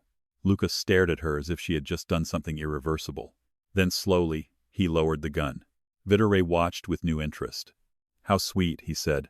She's learning to hold your leash. Luca smiled then. Not tired. Not soft. The smile was cold enough to make Elena's skin prickle. No, he said. She's learning where to cut yours. Before Vittore could answer, the hospital intercom exploded with static again. But this time, it wasn't Vittore's voice. It was a woman. Weak. Breathless. Katerina. Luca. Vittore's face changed. Just slightly. But Elena saw it. He hadn't expected this. The voice continued through the speakers, breaking in and out. I'm not, where he says. Luca's eyes sharpened. Vittore turned toward one of his men. Shut that down. Katerina gasped through the intercom. Elena, the music box charm is fake. Elena looked at the trap inside the elevator. Her heart slammed. Katerina's voice cracked. The real one is under the floor, but not in the apartment. Luca went still. Elena barely breathed. Vittore's calm shattered it. Kill the feed. Katerina's voice rose desperately. Marisol moved it before she died. She hid it where Luca first carried you. Elena's eyes flew to Luca. His face had gone pale. The church, he whispered. Katerina sobbed once. Under the church. A gunshot cracked through the intercom. The speakers died. For 1 second, the whole hospital seemed to stop. Then Luca moved. Not toward Vitor. Toward him. Fast. Wounded. Furious. His men opened fire at the same moment Vittori's men did. The hallway erupted. Elena was yanked backward by one of Luca's guards as bullets tore through the walls. She hit the floor, ears ringing, smoke filling her lungs. Through the chaos, she saw Luca and Vittore collide in the dark. Not guns now. Hands. Blood. Rage. 2 generations of violence crashing together under dead hospital lights. Luca slammed Vittore into the wall hard enough to crack plaster. Vittore drove a knife into Luca's side. Elena screamed his name. Luca didn't stop. He struck Vittore once, twice, then grabbed him by the throat and leaned close. Elena couldn't hear the words over the gunfire, but she saw Vittore's smile vanish. Then a flash grenade detonated. White light swallowed everything. Elena hit the ground blind. Sound disappeared. For several seconds, the world was only light and pain. When her hearing returned, she heard Luca shouting her name. Elena. She tried to answer, but hands grabbed her from behind. Not Luca's. Rough hands. A cloth crushed over her mouth. Chemical sweetness flooded her nose. Panic exploded through her. She kicked, clawed, bit down hard enough to taste blood. A man cursed. Through blurred vision, she saw Luca fighting toward her, one hand pressed to his stabbed side, his face transformed by pure terror. Not anger. Terror. For here. Their eyes met across the smoke. Elena reached for him. Luca? The cloth pressed harder. Her body weakened. The last thing she saw before darkness took her was Luca on his knees in the ruined hallway, reaching for her with blood-covered hands. And Vittore's voice close to her ear, whispering like a promise. Now let's see what he destroys to get you back. Elena woke to the sound of dripping water. Slow. Steady. Somewhere close. For a few seconds, she didn't know her own name. There was only darkness, cold concrete beneath her cheek, and the sour taste of chemicals in her mouth. Her head throbbed. Her wrists burned. Her body felt distant, like it belonged to someone else, and she had been forced back into it too quickly. Then memory returned. The hospital. The gunfire. The fake charm. Katerina's voice. Under the church. Luca reaching for her through smoke with blood-covered hands. Elena's eyes snapped open. She was lying on the floor of a narrow concrete room, hands bound behind her back with plastic restraints, ankles tied with rough cord. A single bulb swung overhead, weak and yellow, making shadows crawl along the walls. No windows. No hospital sounds. No sirens. Just water dripping, and the distant rumble of the city above. Chicago was still dark. She pushed herself upright too fast and nearly vomited. Easy. The voice came from her left. Elena turned sharply. Caterina Moretti sat against the opposite wall, wrists tied in front of her, face bruised, lips split, one eye swollen. Her dark hair clung to her cheek. She looked exhausted, but alive. Alive. Elena dragged in a breath. Katerina. The woman gave a faint, pained smile. You remember my name now. Elena looked around the room. Where are we? Under the city. That's not an answer. It's the only one I have. Elena shifted, testing the restraints. Too tight. Whoever tied them knew what they were doing. Her wrists stung. Katerina watched her. Don't pull too hard. They want you injured, not useless. Elena went still. Useless for what? Katerina's expression changed. A shadow passed behind her eyes. For remembering. Elena's stomach tightened. The room seemed colder suddenly. She looked at Katerina again. Really looked this time. Beneath the bruises, beneath the fear, there was something familiar in her face. Not because Elena remembered her clearly, but because some buried part of her recognized the shape of that old night. A girl hiding another girl. A boy carrying her through rain. A mother whispering under candlelight. Elena swallowed. You knew my mother. Katerina's eyes softened. Yes. Tell me. Katerina looked toward the door. Heavy steel. Bolted from the outside. Then back at Elena. Marisol saved my life before she lost hers. Elena's throat tightened. The name still hurt. Marisol. Not a ghost. Not a photograph. A woman with secrets, courage, fear, and blood on her hands from trying to keep children alive. Katerina took a slow breath. I was 14. My father was dead. Luca's father had taken control of the family. Vittore wanted an alliance. They were going to marry me to his nephew. Elena frowned. At 14? Caterina gave a humorless smile. Men like that call girls women when it benefits them. A sick chill moved through Elena. My mother helped you run. She tried. Caterina looked down at her bound hands. Marisol worked near the church. She cleaned offices at night and served food during parish events. People underestimated her because she was tired and kind. That was their mistake. Despite everything, Elena almost smiled. That sounded like her mother. Tired and kind. Dangerous, because no one noticed. She found me crying in the basement stairwell one night, Caterina said. I told her everything. I don't know why. Maybe because she looked at me like I was still a child. Caterina's voice trembled. Everyone else looked at me like a bargaining chip. Elena said nothing. Because she understood too well what it meant to have men assign value to your body, your blood, your silence. Marisol told Luca, Caterina continued. He was already angry, already difficult, already too soft in the places our father wanted hard. Her eyes flicked to Elena, but after Marisol told him what they planned for me, something in him changed.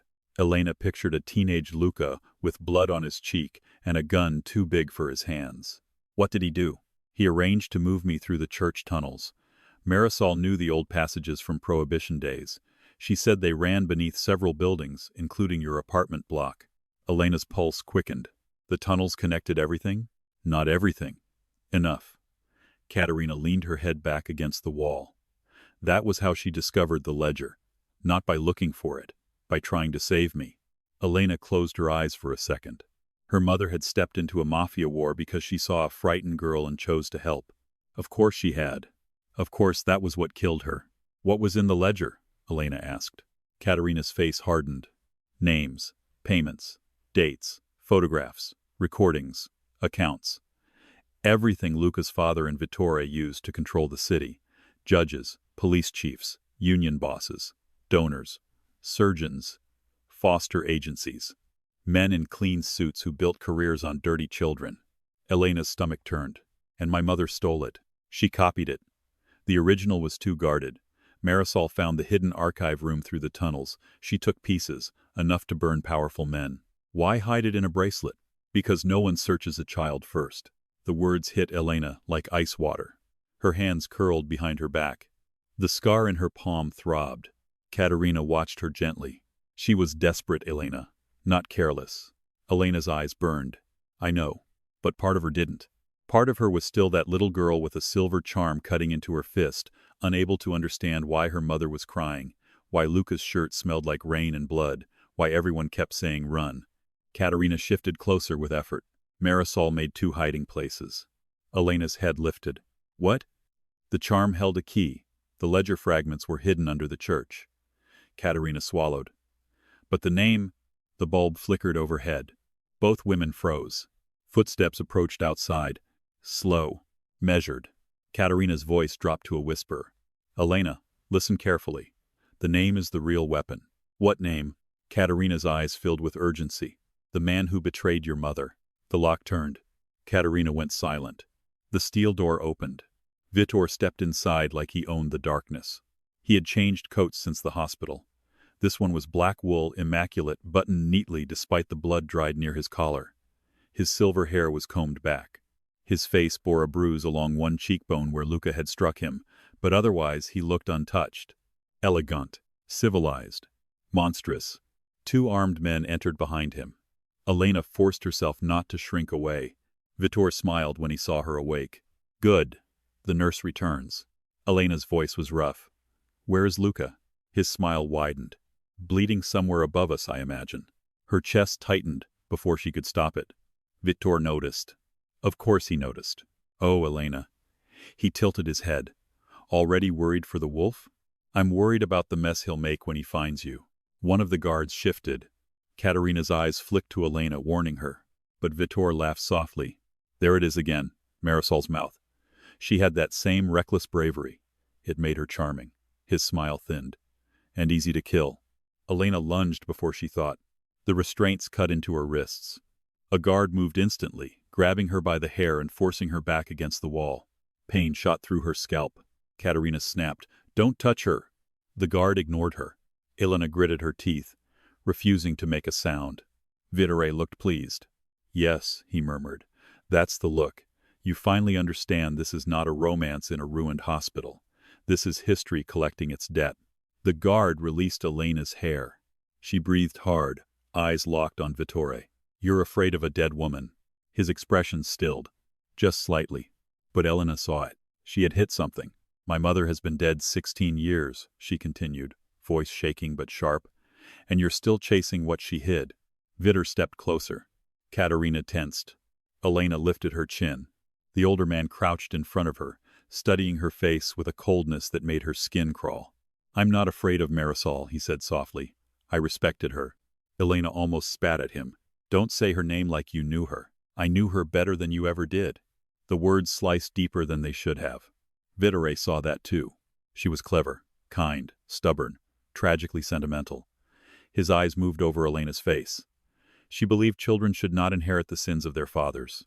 Elena's throat tightened. "And you?" "I believe children are the only way sins survive." He stood. "Bring her." The guards moved toward Elena. Katerina pushed herself forward. "No, take me." Vittore didn't even look at her. "You were bait. She is the lock." The guards cut the restraint around Elena's ankles, but left her wrists bound. One hauled her up by the arm. Her legs nearly gave out. Katerina struggled to stand. Vittore turned to her at last. "Stay alive, Katerina. Your brother performs better with an audience." The door closed between them. Elena was dragged into a narrow tunnel, lined with old brick and rusted pipes. The air smelled of wet stone, dust, and something metallic. Emergency lanterns had been placed along the floor, casting long orange shadows that made the passage seem endless. She forced herself to memorize turns. Left at the broken pipe, right past the faded mural, down 3 steps. A blue door with peeling paint. If Luca was alive, he would come. The thought slipped in before she could stop it. If Luca was alive. No, he was alive. Men like Luca did not die off-screen in darkness. They made death introduce itself properly. Vittore walked beside her, hands clasped behind his back as if they were taking a stroll through a museum. "You're thinking about him." Elena stared ahead. "I'm thinking about how hard it is to clean blood out of concrete. How clinical. I'm a nurse." "No," Vittore glanced at her. "You're Marisol Carter's daughter. That makes you far more dangerous than a nurse." "I don't know anything." "You remember more than you think." They reached a wider chamber beneath what must have been an old church foundation. Stone arches rose overhead. Water dripped through cracks. Broken pews were stacked along one wall. At the center stood a metal table under a construction light. On it lay objects from Elena's old life. A pink child's jacket sealed in a plastic bag. A faded photograph of her mother. A broken silver bracelet chain. Elena stopped walking. Her body refused another step. Vittore watched her carefully. "Memory is a funny thing," he said. "You can bury it under grief, poverty, exhaustion, even love. But it never dies. It waits for the right pain." Elena's eyes fixed on the bracelet chain. Not the music box charm. Just the chain. Broken exactly where her father had ripped it from her wrist. She felt his hand again. His breath. "Give it to me." Her little fingers bleeding. Her mother's voice, somewhere in her head. "Keep this safe." A wave of nausea hit her. Vittore gestured, and one guard forced her toward the table. "Touch it." "No." The guard shoved her. Her hip hit the table edge. Pain flashed up her side. Vittore's voice remained calm. "Touch it, Elena." She stared at the chain. Her hands were bound behind her back. Vittore smiled. "Cut her loose." One guard hesitated. "Sir, she won't run." He looked at Elena. "Not while Katerina breathes below us and Luca bleeds above us." The plastic tie snapped. Blood rushed painfully back into Elena's hands. She flexed her fingers, wrists raw. Then she looked at the scalpel on the far edge of the table. Too far. Vittore saw her glance. He laughed softly. "There, that little calculation.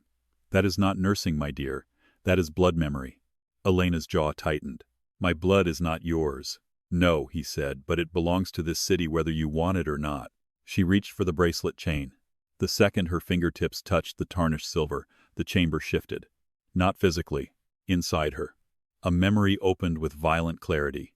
She was small again, sitting beneath a wooden table in a candlelit basement. Her mother was kneeling in front of her, hands trembling as she fastened the bracelet around Elena's wrist. "Listen to me, mi corazón," Marisol whispered. "If Mommy tells you to run, you run to Luca." Little Elena looked toward the teenage boy near the door. He was arguing with Katerina in hushed tones. "I don't want Luca," little Elena whispered. "He's scary." Marisol smiled through tears. "Good. Scary boys can frighten worse men." The memory jumped. Gunshots upstairs. Katerina crying. Luca lifting Elena into his arms. Marisol pressing a kiss to Elena's forehead. Then another face in the doorway. A man Elena had not remembered. Not Luca's father. Not Vitor. Someone younger. Someone wearing a police badge. Her mother saw him and stopped. Relief crossed her face. Then confusion. Then horror. "Elena?"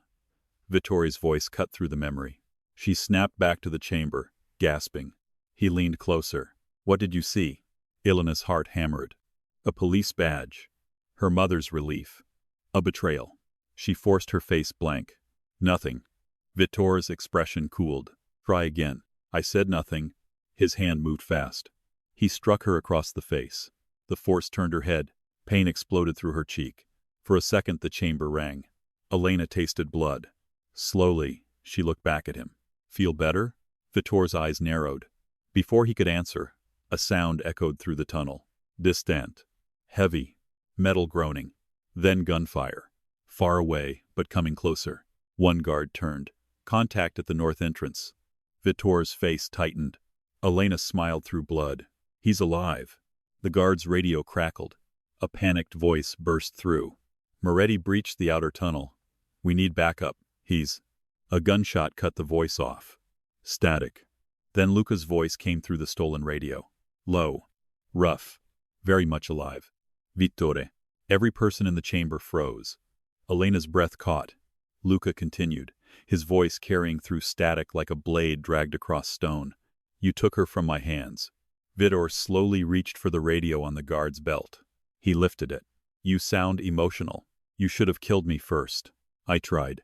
Try harder." A shiver ran through Elena. Vittor's mouth curled. "You are in my tunnels now." "No," Luca said. "I'm under my church." Vittor's smile faded. Elena looked at him. There. Fear again. Small but real. Luca's voice dropped. "And I'm done letting old men tell me what belongs to them." The radio went dead. Then the tunnel lights flickered. Once. Twice. Out. Darkness swallowed the chamber. A guard cursed. Someone grabbed Elena's arm. She twisted hard, slammed her elbow backward, and heard a satisfying grunt. The construction light flashed back on weakly. Chaos. One guard on the floor. Vittor turning. Elena lunging for the scalpel. Her fingers closed around it. A hand grabbed her wrist. She slashed blindly. The blade cut fabric and skin.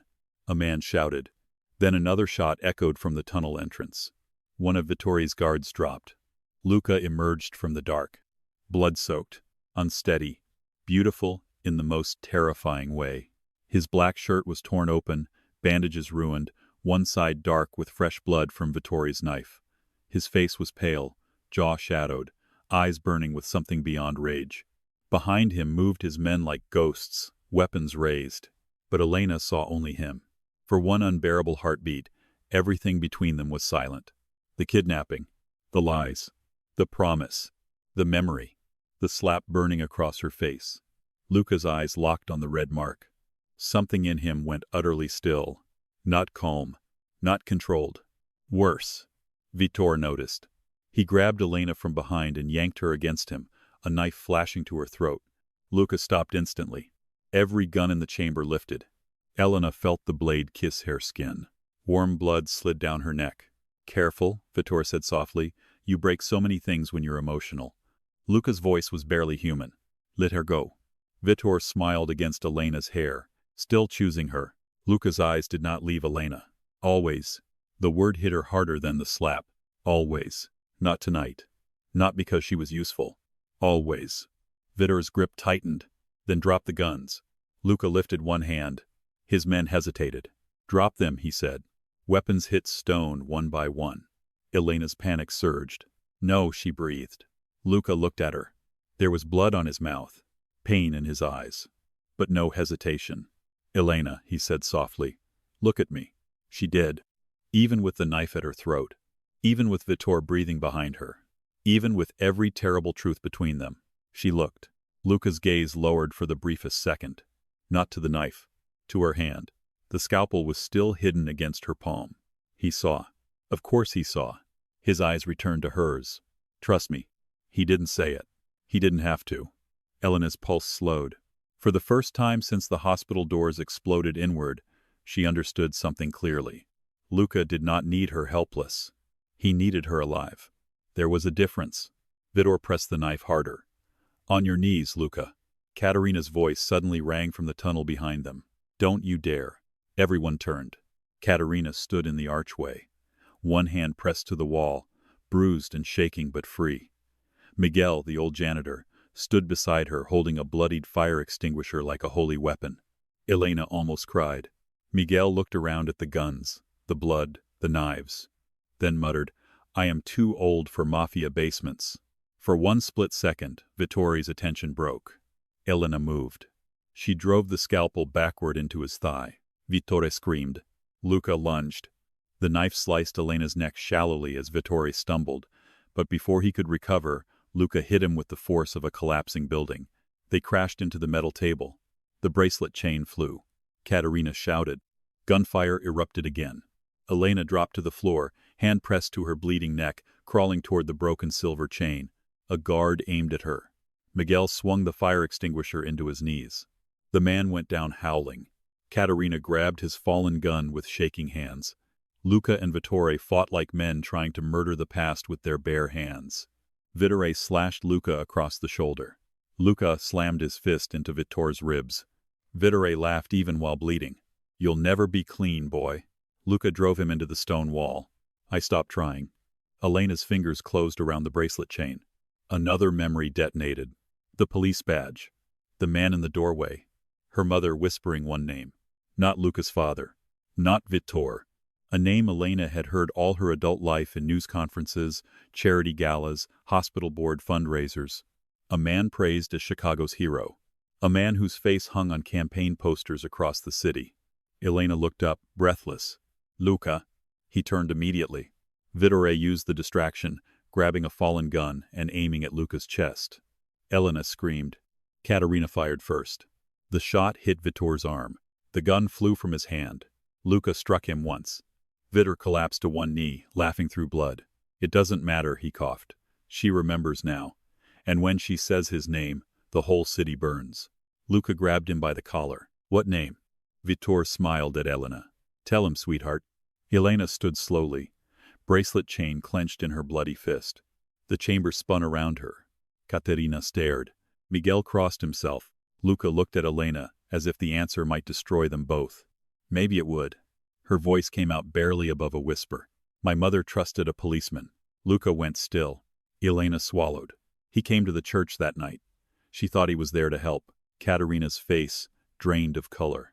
Luca's eyes darkened with recognition before Elena even finished. She said his name. Elena whispered. Vittore smiled wider, triumphant. Elena looked directly at Luca. Daniel Cross.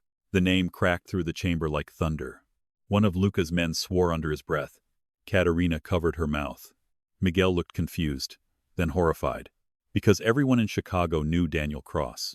Police Commissioner Daniel Cross. The man leading the public investigation into the citywide blackout. The man who had stood in front of cameras for years promising to destroy organized crime. The man Elena had seen on hospital television smiling beside donors and grieving families. Luca's face became something terrible to witness. Not shock. Not fear. Recognition sharpened by betrayal. Cross, he said quietly. Vittore laughed, blood bubbling at his lip. He was ours before he was theirs. Before the badge. Before the speeches. Before the city called him clean. Elena's grip tightened around the chain until the broken metal bit into her palm. My mother ran to him. Vittore's smile thinned, and he sold her back. The words hollowed her out. For a moment, Elena was not in the chamber. She was in the basement again, watching her mother's face shift from relief to terror when the man in the doorway raised his gun. All these years, the city had mourned the wrong crimes, praised the wrong heroes, buried the wrong monsters. Luca released Vittore and stepped toward Elena. Slowly, like she might break. Maybe she already had. Elena. She looked at him. Tears blurred the blood on his face, the wound in his side, the darkness behind him. My mother died because she trusted the police. His voice was soft. Yes. And tonight, fake police came for me. Yes. Because Cross sent them? Luca's silence was enough. Vitter coughed a laugh from the floor. Now you understand why the city went dark, nurse. Luca didn't only shut Chicago down to protect you. Elena turned toward him. Vitter smiled through blood. He shut it down because Cross controls the daylight. Luca's hand closed gently around Elena's wrist. Not restraining. Grounding. Elena, he said, voice low. We need to leave. But Elena wasn't looking at him anymore. She was staring at the broken bracelet chain in her hand. At the blood filling the lines of her palm. At the silver links her mother died protecting. What about the ledger, she asked. Katerina stepped forward weakly. The chain is only the key. Elena looked at her. Katerina's eyes moved to the stacked broken pews along the wall. Under the church, she whispered. Where Luca first carried you. Luca turned. His gaze followed hers. The old stone floor beneath the pews was cracked, uneven, dark with water stains. Miguel lifted the construction light and aimed it there. At first Elena saw nothing. Then she noticed the carved mark in the stone. A tiny rose. The same rose etched into the music box charm. Her mother's mark. The chamber went silent. Then, from somewhere above them, a loudspeaker crackled to life. A man's voice echoed down through the tunnels. Calm, authoritative, familiar from television. Elena Carter. Her blood froze. Daniel Cross. Luca stepped in front of her immediately. The loudspeaker hissed. This is Commissioner Cross. You are being held by a known criminal. Stay where you are. Rescue units are entering the tunnels now. Vitor laughed from the floor, soft and broken. Oh, this is going to be beautiful. The speaker crackled again. Cross's voice hardened. Luca Moretti, release the hostage and surrender. Elena looked at Luca's back. Hostage. Again. The same lie dressed in authority. Only this time, Elena knew exactly who was telling it. She stepped out from behind Luca. Elena, he warned. She ignored him. She lifted her bloodied face toward the speaker, bracelet chain clenched in one fist. For the first time in her life, she did not sound like a frightened nurse. She sounded like her mother's daughter. Commissioner Cross, she called into the dark. The tunnels fell silent. Then Cross answered. Elena, thank God you're alive. Her mouth twisted. You should have made sure I wasn't. No reply. Luca stared at her. Katerina stared. Even Vitor stopped laughing. Elena's voice shook, but it did not break. I remember you. Static filled the tunnel. Then Daniel Cross spoke again, softer now. No cameras. No performance. No hero voice. Only the man from the basement. That's unfortunate, he said. A thunderous boom shook the chamber. Dust rained from the ceiling. Luca grabbed Elena and pulled her against him as the tunnel entrance behind them exploded inward. White tactical lights flooded the underground church. Armed police poured through the smoke. Not fake this time. Real badges. Real armor. Real city authority. All aimed at them. Commissioner Cross's voice echoed above the chaos. Kill everyone except the nurse. The first shot came from a real police rifle. It struck one of Luca's men in the chest and threw him backward into the stone wall. The second shot shattered the construction light. Darkness ripped through the underground church. Then all hell broke loose. Elena was dragged down hard against Luca's body as bullets screamed over her head, chewing through old pews, stone pillars, rusted pipes, and the bones of a church that had already survived too many sins. Police lights strobed white through the smoke. Not red emergency lights. Not the hospital's dying glow. Clean white beams. Official beams. The kind people trusted. The kind that made murder look like rescue. Stay down, Luca shouted. His arm locked over Elena's back, holding her beneath him as tactical officers poured into the chamber, weapons raised, black armor flashing with the Chicago police seal. Real badges. Real orders. Real corruption. Elena's ears rang. Her throat burned from dust. Her palm bled around the broken bracelet chain, the tiny silver links cutting deeper, as if her mother's ghost refused to let her drop it. Across the chamber, Katerina ducked behind a fallen pew, dragging Miguel with her. The old janitor clutched his fire extinguisher like a weapon from heaven, eyes wide behind broken glasses. I knew I should have retired, he wheezed. Katerina grabbed his collar and yanked him lower as bullets shredded the stone above them. Complain later. Luca's men returned fire from the shadows. But they were fewer now. Wounded. Cornered. Outgunned by men wearing the city's permission to kill. Through the smoke, Commissioner Daniel Cross's voice thundered from a loudspeaker. Elena Carter, stay down. We are extracting you from Luca Moretti. Elena lifted her head, rage cutting through fear. Liar, she screamed. Luca shoved her back down just as a bullet punched into the stone inches from her face. Dust sprayed across her cheek. His hand cupped the back of her head, shielding her skull against the floor. You want to argue with a sniper? He growled. I want to expose him. You can expose him alive. A tactical officer advanced from the left tunnel, rifle aimed straight at Luca's side. Elena saw him before Luca did. Left. Luca moved without looking, twisting his wounded body and firing twice. The officer dropped behind a broken pillar, armor sparking. Luca hissed through his teeth, one hand going to the knife wound Vittore had given him. Blood streamed between his fingers. Elena's nurse brain screamed louder than the gunfire. Too much blood. Too much movement. Too long without proper care. He was running on rage, and whatever dark promise had kept him upright since the ER. It would not last forever. Luca, your side. I know. You're going to collapse. Not yet. That's not medical reassurance. It's all I have. A bullet struck the table behind them. The broken bracelet chain nearly slipped from Elena's bloody hand. She tightened her grip. The carved rose. The stone under the pews. The ledger was still here. The truth was beneath their feet while the city's police commissioner tried to bury them alive. Elena looked toward the carved mark in the floor. We have to get under that stone. Luca stared at her as if she had lost her mind. We have to get out. No. She grabbed his blood-soaked shirt. If we leave without the ledger, Cross wins. If you die, nothing else matters. The words hit too deep. Too fast. There was no time to react to them. Across the chamber, Vittore groaned from the floor, bleeding heavily from his arm, thigh, and mouth. Somehow, the old monster was laughing. Luca turned his gun toward him. Vittore smiled up through blood. Don't waste the bullet. You need everyone for Cross. Elena crawled toward the carved rose. Luca caught her ankle. Elena. She looked back. His face was hard, furious, terrified. I'm done running from men who keep rewriting my life, she said. For 1 second, the battle seemed to slow around them. Luca's eyes locked on hers. He understood. He hated it. But he understood. Then he released her ankle. Matteo, he shouted. One of his remaining guards slid behind a column, firing toward the tunnel entrance. Boss, cover the nurse. The guard looked at Elena crawling across open ground toward a carved stone while police bullets tore apart the chamber. His face said very clearly that Luca had finally lost his mind. Then he obeyed. 2 of Luca's men shifted fire, forcing Cross's officers behind the tunnel arch. Elena crawled on elbows and knees, dust filling her lungs, blood dripping from her neck where Vittore's knife had grazed her. Katerina saw where Elena was going. Her eyes widened. Elena, help me. Katerina didn't hesitate. She shoved Miguel behind a stone support and crawled toward Elena, dragging herself across broken glass and shell casings. The 2 women reached the carved rose together. The stone was old, square, half hidden beneath broken pews. Elena dug her fingers under the edge.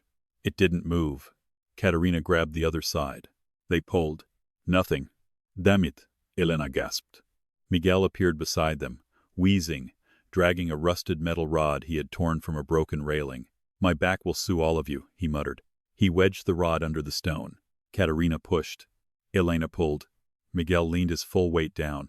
The stone groaned. A bullet struck the wall above them. Katerina cried out and ducked. Luca's voice cut through the chamber. Elena, move. A police officer broke through the smoke, rifle raised. Elena froze. Luca was too far. The officer aimed at her shoulder, not her head. Kill everyone except the nurse. He was going to wound her. Take her. Make her disappear behind real badges and clean reports. Then Miguel roared like a man half his age and swung the metal rod into the officer's knee. The officer collapsed with a shout. Katerina grabbed his dropped pistol. Her hands shook violently, but her eyes did not. Stay away from her, she said. Then she fired. The shot hit the officer's armored shoulder, spinning him down. Elena stared at her. Katerina looked back, pale and trembling. I hate guns. Miguel nodded breathlessly. You are very good at hating them. Together, they forced the stone up. It shifted with a wet scrape. Cold air rose from beneath it. A narrow hollow opened under the floor. Inside was a metal box wrapped in rotted oilcloth. Elena's heart stopped. For 16 years, her mother's truth had waited in the dark. Not lost. Not destroyed. Waiting. Elena reached down. The box was heavier than expected. Katerina helped her lift it out. The metal was old, blackened, sealed with a lock shaped like a tiny rose. The bracelet chain in Elena's hand trembled. The key. She looked down at the broken silver links. No charm, she whispered. The music box charm had been the key. The fake one in the elevator was bait. The real one was missing. Vittor's laugh drifted from behind them. Elena turned. He lay against the stone wall, one hand pressed to his bleeding thigh, eyes bright with pain and cruelty. You need the charm, he coughed. Luca crossed the chamber through gunfire like a wrathful shadow, grabbed Vittore by the throat, and slammed him against the wall. Where is it? Vittore smiled, blood on his teeth. Ask the commissioner. Luca tightened his grip. Vittore choked, but still laughed. Cross took it from the girl's father after the funeral. The drunk fool never even knew what he had. He thought the bracelet was worth money. Elena's chest hollowed. Her father had tried to sell her, tried to take the bracelet, then even failed at that. Every memory of him collapsed into something smaller than grief. Pathetic. Useful only to worse men. Katerina held the locked box against her chest. Luca, we need to go. Police lights swept closer. Cross's voice boomed through the tunnel again. Moretti, you are surrounded. Surrender the nurse and the evidence, and I may let your sister walk out. Luca released Vittore. The old man dropped to the floor coughing. Luca turned toward the smoke-filled tunnel where Cross's officers advanced behind shields. His face became calm. Too calm. Elena saw it and panicked. Luca. He didn't look at her. Take Katerina. Take Miguel. Go through the east tunnel. No. There's an old exit beneath the rectory. Matteo knows it. No. Elena. She stepped close to him, holding the locked box now, because Katerina had thrust it into her arms. The metal felt cold against her ribs. You are not staying behind. His eyes finally met hers. There it was again. The choice. The one Vittore had promised to force. Katerina or Elena. Past or present. Sister or promise. But the way Luca looked at Elena told her the truth. He was no longer choosing between people. He was choosing what kind of man died tonight. I can hold them long enough, he said. You can barely stand. I only need to stand until you're gone. Something broke in her. No. His expression softened. In the middle of bullets. In the middle of smoke. In the middle of everything burning. Elena. She hated the tenderness in his voice. Hated that it reached for her when anger was safer. Hated that she knew, with sudden terrible clarity, that he would die here willingly if it meant she got out with the truth. Her mother had died that way. Elena would not watch someone else do it. She grabbed his face with both hands. His skin was hot, slick with sweat and blood. His eyes widened slightly. Not from pain, from her touch. You promised my mother you would keep me alive, she said. His jaw tightened. Yes. Then hear me clearly. I am alive, and I am choosing not to run without you. His breath caught. For one heartbeat, the Mafia boss vanished. The boy from the church stood in front of her, wounded and exhausted, still carrying a little girl through rain. Then Luca's eyes darkened. You don't know what choosing me costs. Elena's thumb brushed blood from his cheek. I'm starting to. A bullet cracked into the stone near their heads. The moment shattered. Matteo shouted, Boss, we're losing the west side. Katerina staggered toward them, clutching a pistol in one hand. Luca, if you make me watch you sacrifice yourself again, I will shoot you before Cross gets the chance. Luca glanced at her. Your threats need work. I learned from Elena. Elena almost laughed. Almost. Then the ceiling shook. Dust and small stones rained down. Cross had brought explosives. Miguel stared upward. The church is going to come down. Vittore, still bleeding on the floor, suddenly stopped laughing. Even he looked afraid now. Because collapsing tunnels did not respect power. Cross's voice filled the chamber again. Final warning. Send Elena out with the box. Luca looked at Elena. Then at Katerina. Then at the carved rose in the floor. Something shifted in his face. Not surrender. Strategy. Elena, he said. Do you trust me for 30 seconds? She stared at him. No. Good enough. He turned to Matteo. East tunnel. Now. Smoke the chamber. Matteo nodded and threw 2 canisters across the floor. Thick gray smoke burst outward, swallowing the police lights. Chaos erupted again. Luca shoved the locked box into Elena's arms and pulled her close, mouth near her ear. When we move, stay on my left. Why? Because I'm weaker on that side. That makes no sense. It means if someone shoots, they'll aim where I look vulnerable. Her blood chilled. That's insane. It works. I hate your plans. You keep surviving them. Smoke filled Elena's lungs. Luca grabbed her hand. Caterina took Miguel's. Matteo and the remaining men formed a moving wall around them as they plunged into the east tunnel. Behind them, Cross's officers opened fire blindly. Bullets sparked off brick. One of Luca's men fell. Another dragged him by the collar until he stopped moving. Elena ran with the box clutched against her chest, legs burning, lungs tearing, Luca's hand locked around hers.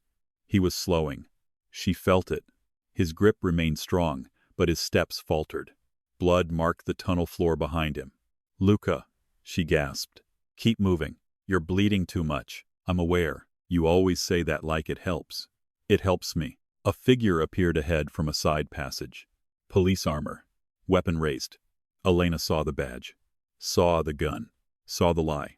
Before Luca could fire, Elena swung the metal box with both hands. It crashed into the officer's faceplate with a brutal clang. He dropped. Luca stared at her for half a second. Elena panted. Healing in war. I'm multitasking. His mouth curved. Even bleeding out, he smiled. You're terrifying. Run. They ran. The tunnel narrowed, then dipped sharply downward. Water splashed around their ankles. The air grew colder. Behind them, Cross's men shouted orders. At do Barkel. Flashlights cut through smoke. Caterina stumbled. Miguel caught her. Then a shot rang out. Miguel jerked. Elena screamed as the old man collapsed against the wall. Blood spread across his shoulder. Not fatal. Maybe. She dropped beside him instantly. Miguel. He grimaced. I told you my back would sue. Shoulder joined the lawsuit. Elena pressed her hand to the wound. Through and through, she said quickly. You'll live. Oh, good. I was worried my ghost would have to clean this tunnel. Caterina knelt beside him, eyes wet. Luca turned back, gun raised toward the approaching lights. We don't have time. Elena looked at Miguel, then at the tunnel ahead, then at the locked box. Miguel saw the calculation on her face. He grabbed her wrist with his good hand. No, mija. You don't stop for old men with unlucky shoulders. I'm not leaving you. Yes, you are. His voice hardened unexpectedly. Your mother ran so you could reach this moment. Do not waste her courage on my stubborn bones. Elena's eyes filled. Miguel pushed her hand away and looked at Luca. Take her. Luca's jaw tightened. Matteo. The guard immediately lifted Miguel with surprising gentleness. Miguel cursed in Spanish the entire time. They moved again. Slower now. More desperate. The tunnel split ahead. Matteo pointed right. Rectory exit. Luca stopped. He looked left. Elena followed his gaze. The left tunnel sloped upward toward faint blue light. A street exit. Maybe. But from above came the distant thud of helicopter blades. Searchlights swept through grates in the ceiling. Cross had the surface covered. The rectory, Luca said. They turned right. Then the radio on a dead officer's belt crackled from Elena's bag. She had grabbed it without realizing when she hit him with the box.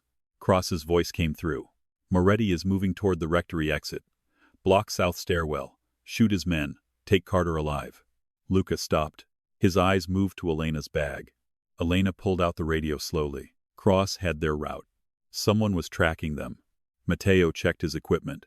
Caterina checked the box. Luca looked at the tunnel walls. Then Elena looked down at the locked box in her arms. A tiny red light blinked under the metal seam. Her stomach dropped. Luca. He saw it instantly. The box was bugged. Not the tunnel. Not his men. The truth itself had been turned into bait. Caterina whispered. Cross wanted us to take it. The radio crackled again. Cross sounded closer now. Elena, listen to me. Moretti cannot protect you. He never has. He only kept you alive because your mother's evidence gives him control. Luca's face hardened, but he said nothing. Elena lifted the radio. Her voice came out steady. You betrayed my mother. Silence. Then Cross sighed. Your mother was naive. Elena's fingers tightened. She trusted you. She forced my hand. No. You chose. A pause. Then the commissioner's voice lowered. You have no idea what she was carrying. That ledger will not save Chicago. It will collapse it. Judges, hospitals, charities, police, unions, City Hall. Your mother didn't find a criminal network, Elena. She found the city's foundation. Elena's blood chilled. Cross continued, almost gentle now. Give me the box and I can protect you from what happens next. Luca reached for the radio. Elena stepped away from him, not in fear. In command. No, she said into it. Cross was silent. Elena looked at Luca while she spoke. You don't want to protect me. You want to protect the lie. The radio hissed. Then Cross said, You sound like her. Elena smiled through tears. Good. She threw the radio down and smashed it under her heel. Luca stared at her. Something fierce and almost reverent moved across his face. Now we need to get rid of the tracker, Elena said. Luca took the box, turned it over, and pulled a knife from his belt. His hands were steady despite the blood loss. He pried at the seam. The red light blinked faster. Katerina's face went pale. That's not just a tracker. Luca froze. Elena's nurse instincts sharpened into something colder. What is it? Matteo leaned in. His face changed. Remote charge. The tunnel went silent. Miguel whispered, I strongly dislike this box. The red light blinked again. Faster. Luca looked at the path ahead. Then behind. Police lights were approaching. The charge would destroy the box. Maybe them with it. Cross never wanted them to open the evidence. He wanted them to carry it far enough away from the church that no one could ever prove where it came from. Elena's mind raced. How long? Matteo swallowed. Maybe a minute, maybe less. Luca took the box and turned toward the left tunnel. Elena grabbed his arm. No. His eyes met hers. Elena, don't you dare. I can get it far enough. No. Elena, the blast. No. Her voice cracked. You do not get to solve every problem by dying in front of me. His face tightened. Police shouts echoed closer. The red light blinked. Fast. Katerina stepped forward. There's a drainage shaft. Everyone turned. She pointed to a rusted grate in the floor near the wall. It drops into the storm system. If the box goes down there, we lose the ledger, Luca said. If it explodes here, we lose all of us, Elena snapped. Luca looked at the box. The choice lasted half a second. Then he moved. Matteo and Katerina pried the grate open with the metal rod. Luca dropped to one knee, teeth clenched against pain, and placed the box on the edge. Elena grabbed the bracelet chain. Wait. He looked up. The keyhole, she said. Luca understood instantly. The box might be destroyed, but the lock could tell them something. Elena pressed the broken chain against the rose-shaped lock, smearing blood over the metal. Nothing. The red light blinked faster. Luca grabbed her wrist. Time. No, my mother didn't hide this for nothing. She looked at the lock. The rose.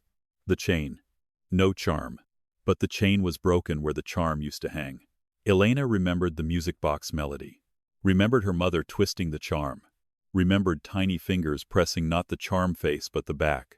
A hidden release. The charm wasn't just the key, she whispered. It played something. Elena, the melody is the code. The red light became almost solid. Cross's officers appeared at the far end of the tunnel. Now, Matteo shouted. Luca shoved the box down the drainage shaft. It vanished into darkness.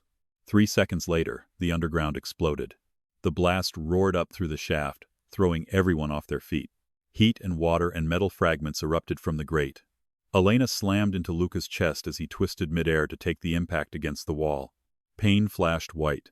The tunnel cracked. Dust poured from the ceiling. For a few seconds, Elena heard nothing, only a high ringing. Then sound returned in fragments. Katerina coughing. Miguel groaning. Matteo shouting for survivors. Police screaming somewhere behind a collapsed section of tunnel. Elena opened her eyes. She was on top of Luca. His arms were around her. Too loose. Luca? No answer.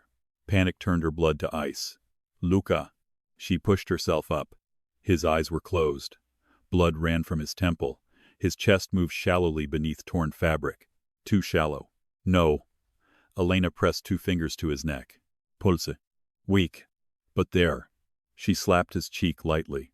Wake up. Nothing. Her voice broke. Luca Moretti, If you die after all that dramatic nonsense, I swear I will drag you back just to kill you myself." His eyelids twitched. A faint rasp. Threats still bad. A sob escaped her before she could stop it. Then she was furious with herself for it. He opened his eyes slowly, pain clouded, still impossibly focused on her. "Are you hurt?" She laughed through tears. "You are unbelievable." "Answer." "I'm alive." His hand lifted weakly, touching the blood at her neck. His face darkened. "Vitor cut you. It's shallow. I'll kill him. You need to stay conscious first. Both can be arranged." Katerina crawled toward them, clutching her ribs. The tunnel behind us collapsed. Cross's men are blocked, but not for long. Matteo checked the drainage shaft. Box is gone. Elena sat back on her heels, numb. Gone. Her mother's evidence. The ledger. The proof. Destroyed in the dark because Cross had turned it into a bomb. For a moment, despair opened beneath her. Then she heard it. Faint. Soft. Impossible. A melode. Everyone froze.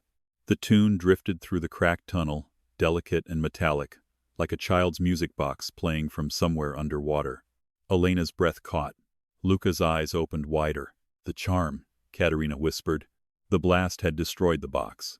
But somewhere below, the real key was still playing. No, not playing. Broadcasting. Matteo lifted a broken piece of equipment from one of Cross's fallen officers.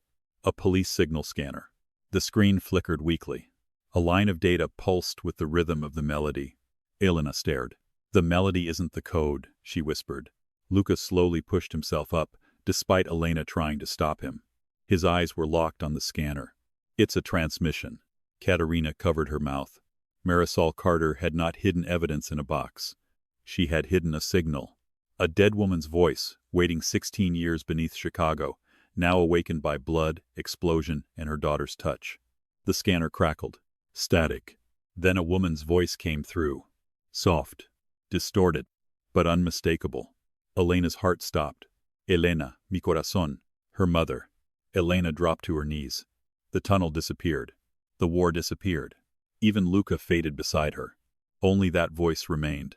"If you are hearing this, then I am gone, and the men who killed me are still wearing clean faces." Elena pressed both hands over her mouth. Katerina began to cry silently. Luca lowered his head. Marisol's voice continued through static and music. "The ledger is not in the box. The box is a decoy. The truth is divided in 3 places, one beneath the church, one inside the hospital, and one with the boy who carries you out." Elena slowly turned to Luca. He looked as shocked as she felt. Marisol's voice crackled. "Luca, if you kept your promise, forgive me for giving you one more." Luca's face tightened with grief so raw Elena could barely look at it. "Protect the truth, not just my daughter." The scanner hissed. Then Marisol spoke one final sentence before the signal cut into static. "The last name is not Daniel Cross." Elena stopped breathing. Luca went completely still. Katerina whispered, "No." The tunnel above them shook again. Cross's voice echoed faintly through the collapsed passage, furious now. "Elena, you don't understand what you're doing." Elena slowly rose, her mother's bloodied bracelet chain wrapped around her fist. For the first time, she was not running from the dark. She was standing inside it. And every secret in Chicago had just turned toward her. Luca stood beside her, barely alive, one hand pressed to his side, the other reaching not to hold her back but to stand with her. Elena looked at him. "The hospital," she said. His eyes sharpened. "One piece is inside the hospital." Katerina wiped her tears, then lifted the fallen pistol. Miguel groaned from the floor. "Please tell me this hospital has better elevators than the tunnels." Luca looked toward the path ahead, where a faint gray light marked another exit. "It has something Cross wants worse than the ledger." Elena's voice was quiet. "What?" Luca's gaze returned to hers. "The morgue records from the night your mother died." A sound echoed behind them. Stone shifting. Cross's men breaking through. Elena tightened her grip on the chain. Then she stepped forward. Not behind Luca. Beside him. "Then we go back to St. Aurelia." Luca looked at her, bloodied and proud and afraid. "This time," she said, "I'm not your witness." The tunnel behind them cracked open with a thunder of stone and police lights. Elena lifted her chin. "This time, I'm the evidence."